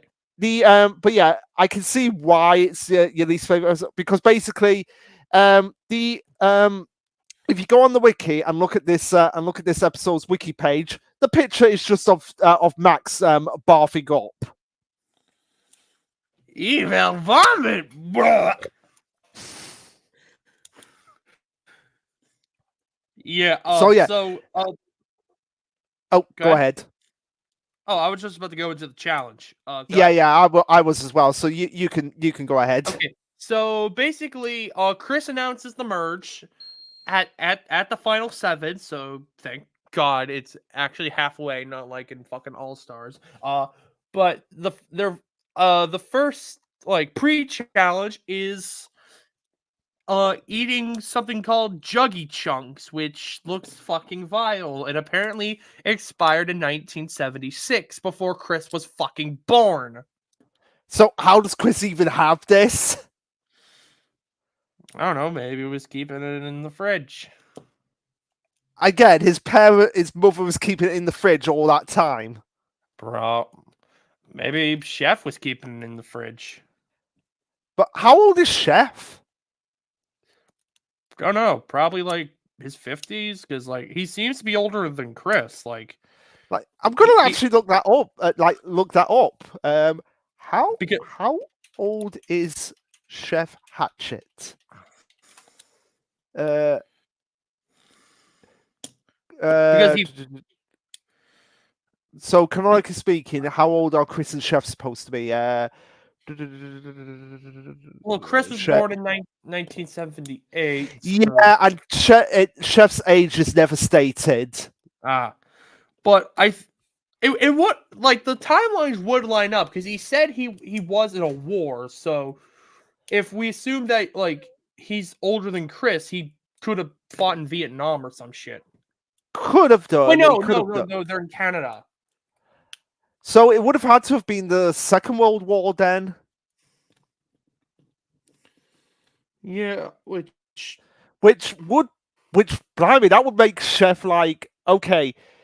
No, it couldn't have been because he would have been he would be older because the Second World War was started in the 30s. So no, he can't be. I imagine when Chef said because Chef can be just as much full of himself as Chris is at times. So I imagine when he says "I fought in a war," it was probably a war. It was probably not a war in the sense of what we're thinking, but a war, but a war for on something stupid. It could have been like a family war. or yeah, Yeah. but Also as well. Do you know what Chef's first name actually is? what is it? Because I'm looking at it on the wiki page is Norbert. So one of Harold's middle names. Yes, I'm gonna see if that's actually on his official wiki. No, it's not on his official wiki. It was just on like his heroes wiki. But it might be in his trivia. It might have been mentioned at one point.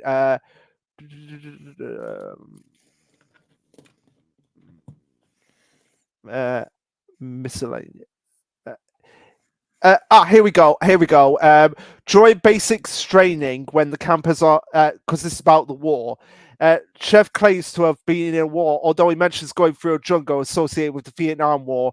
Canada wasn't involved in the Vietnam War. Chef refused to answer which war it was, which could indicate either that he was lying or he was too traumatized to discuss the topic further.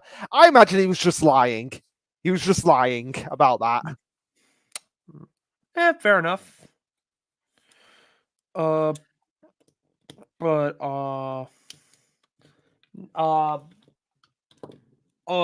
Sugar is the first to finish her portion of Juggy Chunks and wins immunity in tonight's vote, and will also be it in a game of hide and seek, where they have to last until sunrise. Yeah, and also as well, Sugar just drinks everything. Yeah, and this is also where Dave becomes insufferable because Dave manages to beat Sky in drinking the Juggy Chunks and rubs it in her face. Ugh. Yeah. Yeah. Dave. Just need we say more about him? So like Sky's like, you're not my boyfriend, never will be. You have no shot at dating me or beating me in this competition. And Chris just comes by and like pours like an entire thing of salt in that wound. Yeah, and despite this, Dave just despite Sky clearly saying, "I am not interested in you." Dave doesn't take the hint. Yeah. Which I've got to say, I would honestly like to do I mean, I know I said doing a tier list, but doing it for like characters we want to come back for another like sort of all-star season. But I would want to do one on the couples in Total Drama, just so that we could put Sky and Dave right at the bottom. Yeah, like seriously, I cannot stand those two. But like Dave infuriates me and Sky bores me. Like there's no fucking winning here. No, but also as well, Scarlet starts to get a hint of like what is actually going on, because she sees that also the trees have computer parts in them as well. Mm-hmm. And also everybody's starting to get food poisoning from the Juggy Chunks from being like nearly 40 years expired. Yeah. Which would that actually kill someone if they ate 40-year-old expired food? Probably. Can expired food kill you? Yeah. Yeah. In severe cases, it can even lead to hospitalization or unfortunately death. So yeah, it could potentially kill you. So add attempted murder with food poisoning to Chris's list of crimes. Yeah, and to the point where it even incapacitates Max. Like,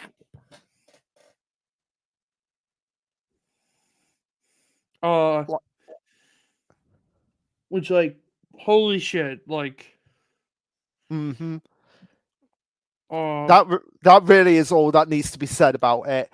But also as well, we start kind of like seeing the reconstruction of Jasmine and Sean's relationship, because we have Sean carrying a terrified Jasmine. Yep, and like, Sean thinks that like all of like the people trying to get them are zombies. Which I've got to say that was pretty hilarious. Yeah, and we also see, and we even see Sean protecting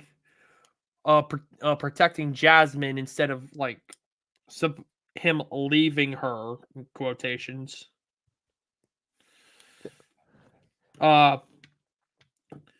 And because of Sean, Jasmine wins immunity in that night's vote. And it would have been Sky going home in that vote if Dave hadn't voted for himself and started a campaign to vote himself off. He even made buttons. And I gotta admit, gotta admire the craftsmanship. You want one of those buttons just to hang on your wall, don't you? Maybe I do, maybe I don't. You do. I know. I can tell that you definitely want one of those buttons. But yeah, so Dave goes in this episode. So you know what we need. You know what we need to do right now. Celebrate good times. Good. Come on. So we got both our least favorite characters back-to-back eliminations. Yep.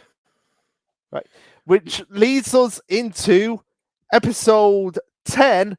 Scarlet Fever, where Chris reveals that Pahkitew Island is completely artificial. Which I've got to say was an interesting twist. I just wish it was executed more. I just wish it was foreshadowed more properly. Like if they actually called him out like more on like why don't we have proper accommodations here? Chris said, it's not needed for this island. Why? You'll see. I mean, it is kind of foreshadowed when like certain landmarks disappear, like in episode 5 where Sean points out a waterfall being there. Yeah, and it's like, where's the waterfall? Fair enough. And I guess because Chris was a hologram on the plane, that should have been like the biggest clue of what's going on this island. But at the same time, he could have just said like, you'll see why we don't need accommodation here. You got to figure it out for yourself.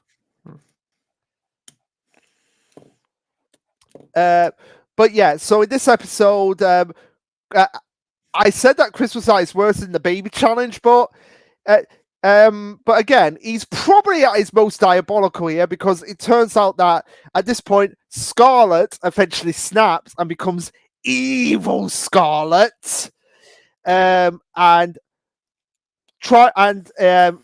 tries to self-destruct the entire island.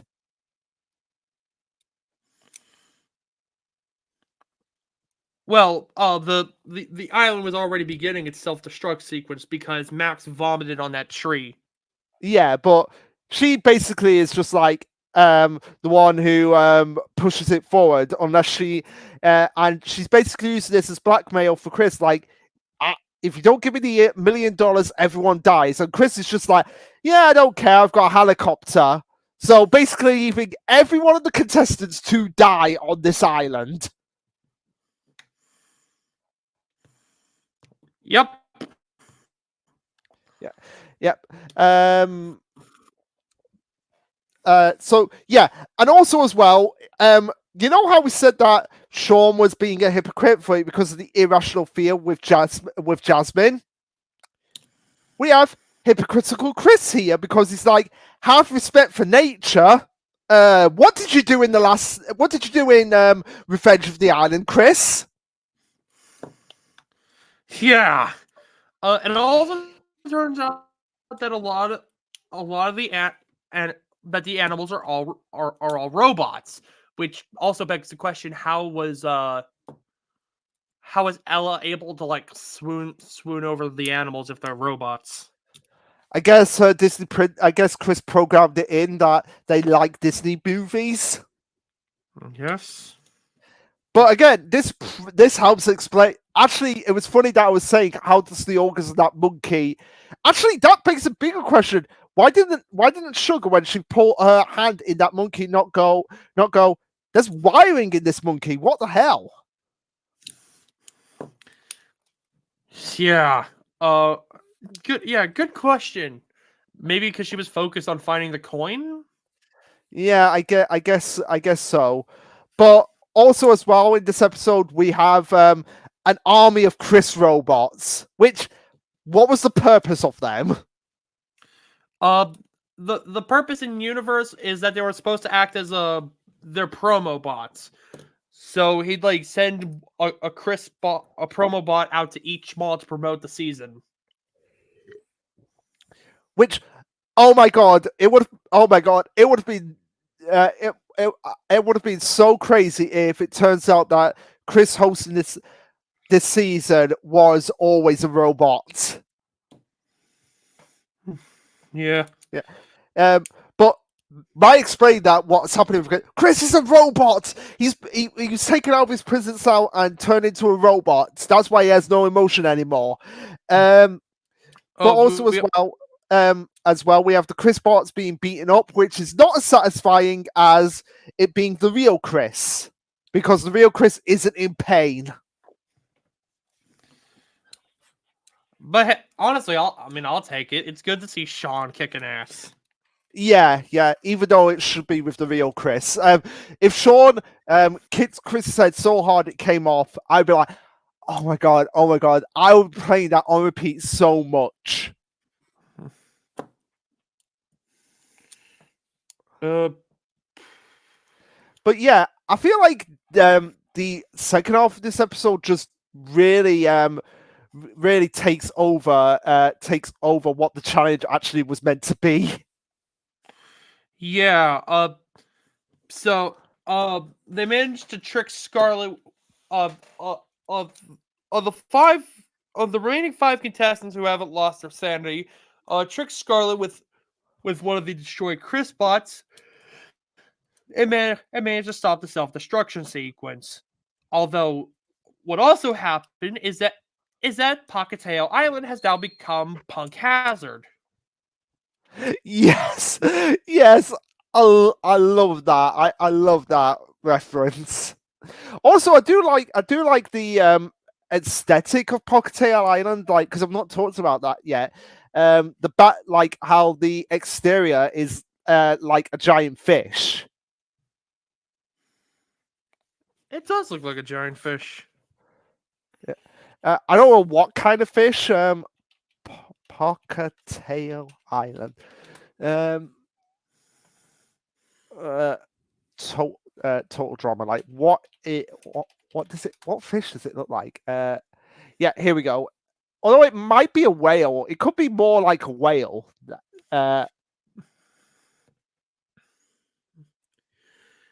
But Chris deems that there is no need to have an elimination ceremony, as he immediately eliminates Scarlet, and because he's had enough evil, because Chris is honestly enough evil, he also eliminates them.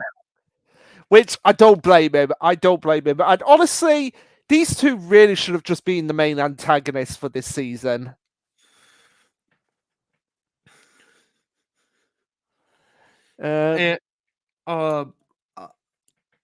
But also, as well, we have Scarlet saying, "Don't send me away with Max. Don't send me away with Max."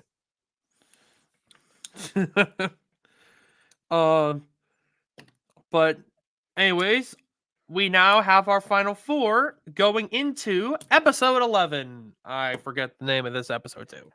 I'll find out the name. Just bear with me. Scarlet Fever. At the Skyfall. Oh yeah, at the Skyfall. No. It's just Skyfall. But I was just reminding of the opening to the film Skyfall, when it's the chorus at the Skyfall. Alrighty. Anyways, so it starts with Jasmine wanting to split the money with Sean, and Sean being like, "I don't know if I'm going to be able to do that with my plans for the money. I'd need the entire million, and if I cut corners on material, it might as well be a zombie bed and breakfast." Like, how much money do you need? Because he wants it for a zombie-proof bunker. It's like, how much more money do you need for a zombie-proof bunker, Sean? I mean, it depends on like what sort of materials he's going to use for the bunker. I guess, but I don't know. Like, Sean, you're just being an idiot. Yeah, because Jasmine wants to open a flower shop that's also a cage fighting school. Which, okay, I have to agree with Sean there that it is a bit ridiculous when you think about it. It's like Has Jasmine expressed any interest at all about cage fighting? Not really. Yeah, so why that? Why that, Jasmine? With a flower shop, like, again, like, how do those two go together? I mean, it. I guess in her mind it kind of works because she's probably thinking along the lines like, well, if chess boxing can be a thing, why not cage fighting and flower shop? I guess. Yeah. And then, But we, also, oh, go ahead. you go ahead. Yeah. So the challenge for this episode is basically a race up Mount McLean. So I guess after Duncan blew up his face in Revenge of the Island, he decided like we're going with a mountain next time. Try blowing that up, Duncan. I mean, especially since after Duncan blew up his personal quarters and All Stars. Which again, Duncan should get released because Chris has done far worse. Fair enough.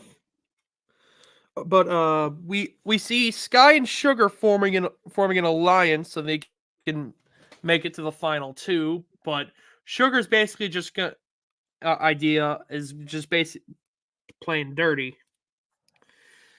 But Sky doesn't want to do that, but Sugar's gonna do it anyways. Yeah, cause she's Sugar and they really have nothing else to do with her. Yeah. Honestly, Sugar could have. Does she get? Honestly, Sugar should have been the one to be eliminated here. Uh, that isn't the case because some highlights of this episode include Sugar letting off a stink bomb to scare away the bears, and we also wait. Was it a stink bomb that scared away the bears, or was it? I believe. I believe it was. Yeah, no, it wasn't a stink bomb. It was her fart. That's what I meant. Yeah. She used the fart power from South Park, the fractured butthole. Her farts are so powerful that it rips through space and time. And I've just realised how weird this franchise is that I can say that with 100% confidence. So, also in this episode, we have we have crocodiles chasing the team, which the teams which which can fly as well. We have flying crocodiles now because why not? Yeah. It got so bad that Sean literally froze in terror. Yeah, and the only way that Jasmine was able to get Sean waking up is to give him a kiss, because yeah, that pretty much happens all the time. It's like give someone a kiss, and it's like they have the energy to do anything. Yeah, might as well be Popeye's spinach. Yeah. Which is kind of funny considering that Sean and Jasmine could potentially be seen as like the franchise's equivalent to Popeye and olive oil. But we see Sean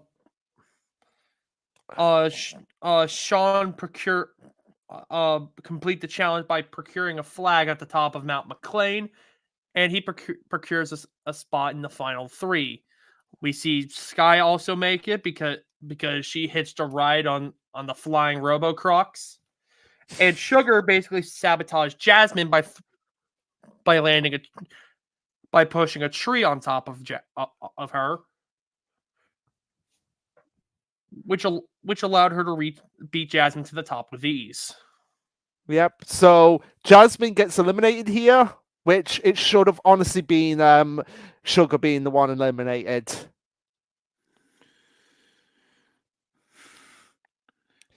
Yeah. Considering it would have been interesting to see what Jasmine's talent would have been in the next episode when we get to it. So yeah, Jasmine gets eliminated, but Sean and her finally settle the differences, and they're like, you know what, we're gonna be together.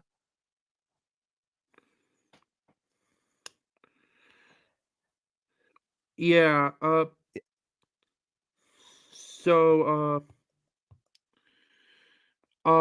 we blah, blah, Blech. blah, yeah. I'm trying to put words together. Jasmine gets shot out of the cannon, and Sugar ends the episode with a fart. There we go. Those are that just about sums up this episode. Sugar's farts. So now, Yeah. we're moving on to the penultimate episode. Pockets with talent. Packed with Talent, which really should have been titled Park's Got Talent. Should have been a playing on the Got Talent franchise. Yeah, that would have made sense. But in this episode, we have each of the final three making their own mini challenge as they all go through each challenge.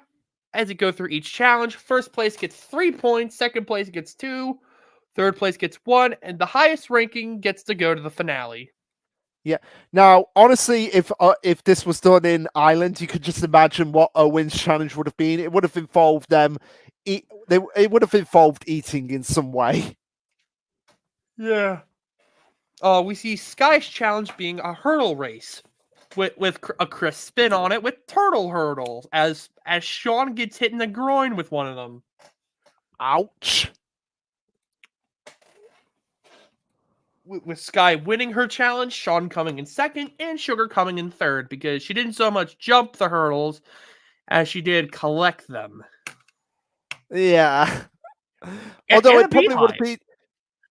Yeah, although it would have probably been funny if Sugar just was running into them rather than her jumping them. Yeah.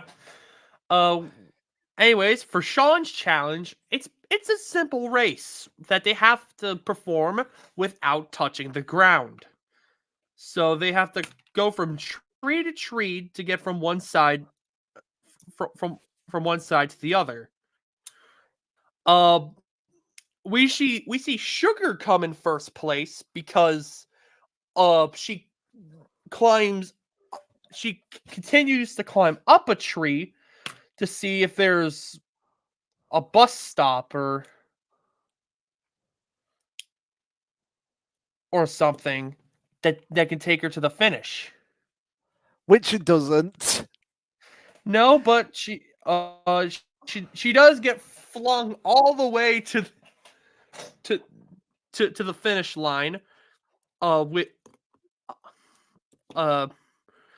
as we see Sean get in second place because he was temporarily stopped by a monkey with a chainsaw. And we see Sky get last place. So now we have a 3-way tie. Moving on to Sugar's leg of the Sugar's challenge, a talent contest. Being judged by Chris, Lucy the intern, and Scuba Bear 2.0. Yeah, Lucy the intern, our favorite character in this season, that isn't a contestant. Yep. We see Sky's talent being super belching. We see. Go ahead. Hey, that would have won it for someone like Owen. Yeah. We see Sean doing an armpit fart serenade, which that has got to be the greatest use of armpits ever. And we see Sugar performing a country rap hybrid. No, Tyler. It's not country rap hybrid, it's crap rap. That's what it is. That too. and somehow beats out Jason Aldean. Waka waka. Uh, Sugar gets eliminated, blasted out of a cannon, going into the finale with lies, cries, and one big prize. The big prize being that we're finally out of the crap phase of total drama. Yep. So the finale starts with Sean and Sky getting randomly selected helpers. Sky gets Dave, and Sean gets Jasmine. Yeah, so you want to know how you want to know everyone. You want to know how bad this finale turns out to be. You remember what is the tradition of the total drama finales? Being hit or miss. No. What is the one consistent thing that you see in all the finales? Even All Stars. Well, not even All Stars did this as well. What is the one? This is a problem with All Stars finale as well. We see everybody come back. Yes, whereas in these two finales, not everyone comes back. That's how bad they are. I mean, to be fair, what could Beardo add to the finale? He could add the rainy sound effects of just thunder, I guess. Or he just doesn't speak at all. He just keeps his mouth shut. But yeah, so yeah, this finale is again just one big race. Yep, where they have to go down a snowy mountain, go through go through a giant pool of mud. Oh yeah. Also, I should mention, Sky gets Dave moving by kissing him and lying to him that she's interested. Which, what the hell, Sky? What the? You basically, okay, you may not like Dave all that much, but you have to admit that is a dick move of Sky. Yeah. But speaking of which, after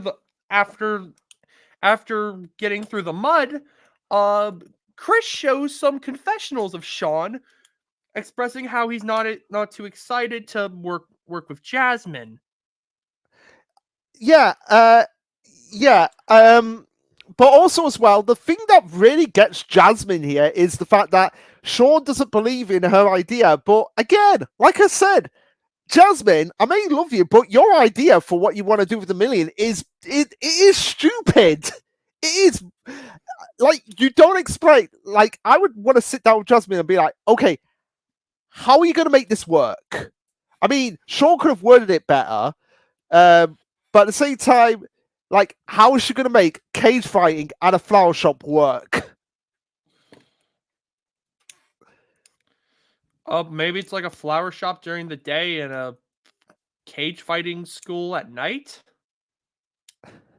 But again, like, they're just the two most polarizing things. At least with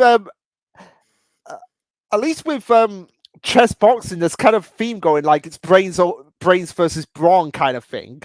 Like, what does a flower shop have to do with cage fighting?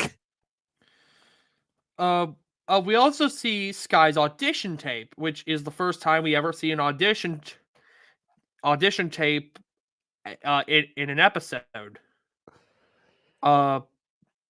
We see that Sky has a boyfriend back home. Which this gets Dave irritates so much that he shaves off all his hair. Oh no, his hair was burned off by the little cat robot. Oh, okay, fair enough. But still, I bet you loved seeing that Dave without hair. I'm a bit mixed on it. Okay, fair enough. But yeah, so Dave is just like, Sky, what the hell? And but this is the thing about Dave, he did not wait for the but. Yeah. Because in going back to Blast from the Past, Dave tells Sky that he likes her, And then Sky's like, I like you too, but, and Dave didn't want to hear the but. Now, to be fair on Sky's part, she could have led with, "I have a boyfriend." Yeah. She could have said that at any point in the season, like, Dave, you are a friend. That's all you're gonna be because I have a boyfriend. Yeah, do what Bridget does. Insist that you have a boyfriend. Or just do what Bev does. Like, I have a boyfriend. Like, here's the thing that I feel like, but even with that, I think what Dave would have done would be like, no, you don't have a boyfriend. Like, basically doing what everyone did with Beth, thinking that she doesn't have a boyfriend, but no, she really did have a boyfriend. But So because of these betrayals, Chris Chris has Jasmine and Dave take over the final challenge and basically make it as difficult for Sean and Sky as humanly possible. Now, here's the thing. If it was in any other season, if this was in Toll Drum World Tour, and you could just imagine like everyone just trying to make it as difficult for Heather as possible. Or like Lashana making it, like the likes of like Lashana making it difficult for Alejandro. Yeah. Oh my god, that would have been so fun to see. Like, just Lashana being like, "This is what for you trying to get between me and Harold," and then Harold being like, "Wait, you're interested in me? I didn't mean it like that, Harold." That would have been funny to see, Harold just thinking like, "Are we gonna have a chance?" No, I just said it in the spur of a moment. That would have been very funny. But we see in as Pahkitew only has 2 endings and not 3, so it never becomes the case that Jasmine and Dave split the money. We either see Sean or Sky win. In Sean's ending, he gets caught in an avalanche where he sticks his arm up with a flower in hand, and then Sean and Jasmine get their happy ending. Yeah. In Sky's ending, we see Sky stick out her hand and get taken away by Chef in a nurse outfit. Though I'm pretty sure Sean and Jasmine still get their happy ending. Yeah, either way, Sean and Jasmine win, despite the fact that despite the fact that they're probably going to have like a few talks about how this cage fighting flower shop is going to work. But here's the thing: so on the YouTube channel, which is where we've been watching the episodes, normally they have the 2 endings so that we can see how they differentiate. But here, no, it's just Sean's ending. So I guess even the official YouTube considers Sean the winner of the season. I guess. Yeah, which, hey, the better character won in their eyes. Yay! And we see Dave possibly getting mauled by Scuba Bear 3.0. Which again, I just have to say, in reference to Yu-Gi-Oh! Bridge, by the way, what happened to Dave? Oh, we left him back on the island. Nee. Yeah. So, but yeah, so Dave is just left on that island with Scuba Bear. But one line that Dave says, which does get a point from me, it's all uphill from here. Not in any reference to this episode, just to what's coming up. From what I've heard from Tyler with the Darkest Race and the reboot. Yep, it's only uphill from here. Yeah. As we get out of the total drama poopy doo-doo territory. Yeah, and out of the reign of Chris for now, because with Redonkulous Race, there's going to be a new host. So finally, I can take a break from Chris. Yep. Which, to be fair, after what? How many episodes now? Like 30. It's like 39 plus 52. So that's actually let me calculate that. So there's 20. It's the 27 in from Island to World Tour. Yeah, it was 27 episodes of Island, 27 episodes of Action, 26 of World Tour, Okay, so 13, 27 13. plus 27 plus That's 26. 54. So that's That 80 would, for World Tour, up until World Tour, plus 13, plus 13, plus 13.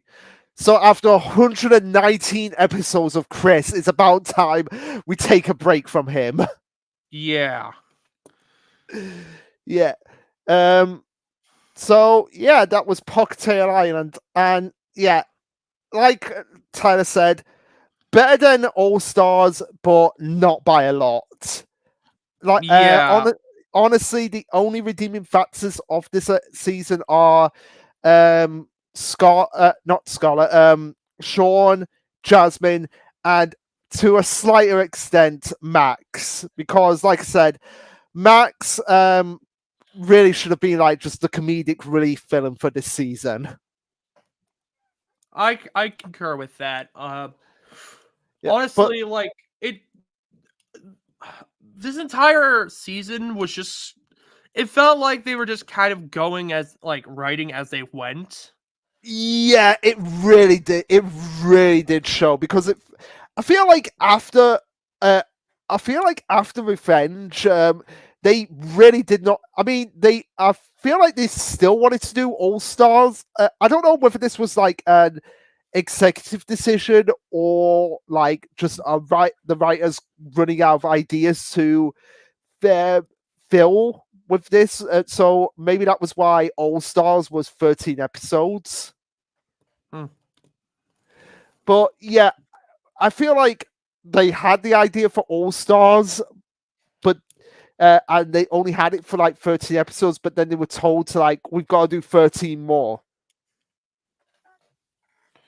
Yeah. Yeah, and which is why Pahkitew just feels like so out of place with anything that's come before.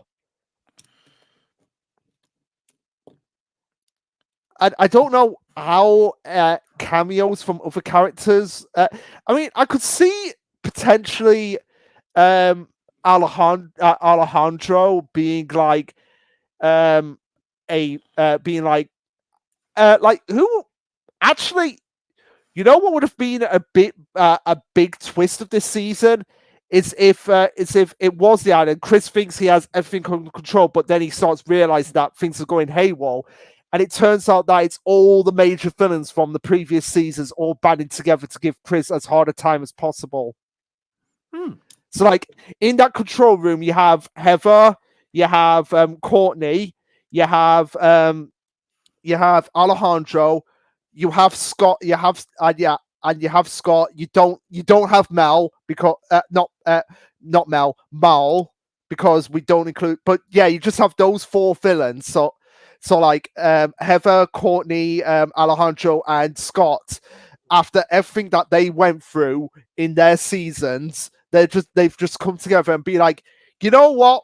We're sick of Chris. We want to give them as hard a time as possible, so we're going to take over this island, and they're all in the control room. I like that. Yeah. And Chris doesn't even know that they're in the control room at first, but throughout the season you get like little hints, like you you might hear like Heather's laugh at places. You might see the robots becoming swallowed by someone off screen who just removes their shirts, which is obviously Alejandro. And you see, and you just see, and you just you and the biggest clue will be hearing Scott's voice being like, "This is for what you did with me and Fang, Chris." I like that. Yeah. Because then that would have made it less like feel like an out of place season. Like that's the biggest takeaway I take from the season is like it just feels so out of place with anything. Yeah. But Uh, yeah, so yeah, that was the initial run of Total Drama. Overall, after seeing it, I'm glad that I sat through this because despite all the hiccups and everything, I've enjoyed this journey, and I'm looking forward to the Redonkulous race, despite the fact that Vex has very negative feelings towards it. Yeah, looking back on this series, I do definitely have going back, it definitely allows me to have. This was really a nice trip down memory lane because I have somewhat positive feelings towards every season of Total Drama, even All Stars and Pahkitew, because it Total Drama has been a big part of me for me growing up, and it was nice coming back to coming back to visit. It's like seeing an old friend after high school.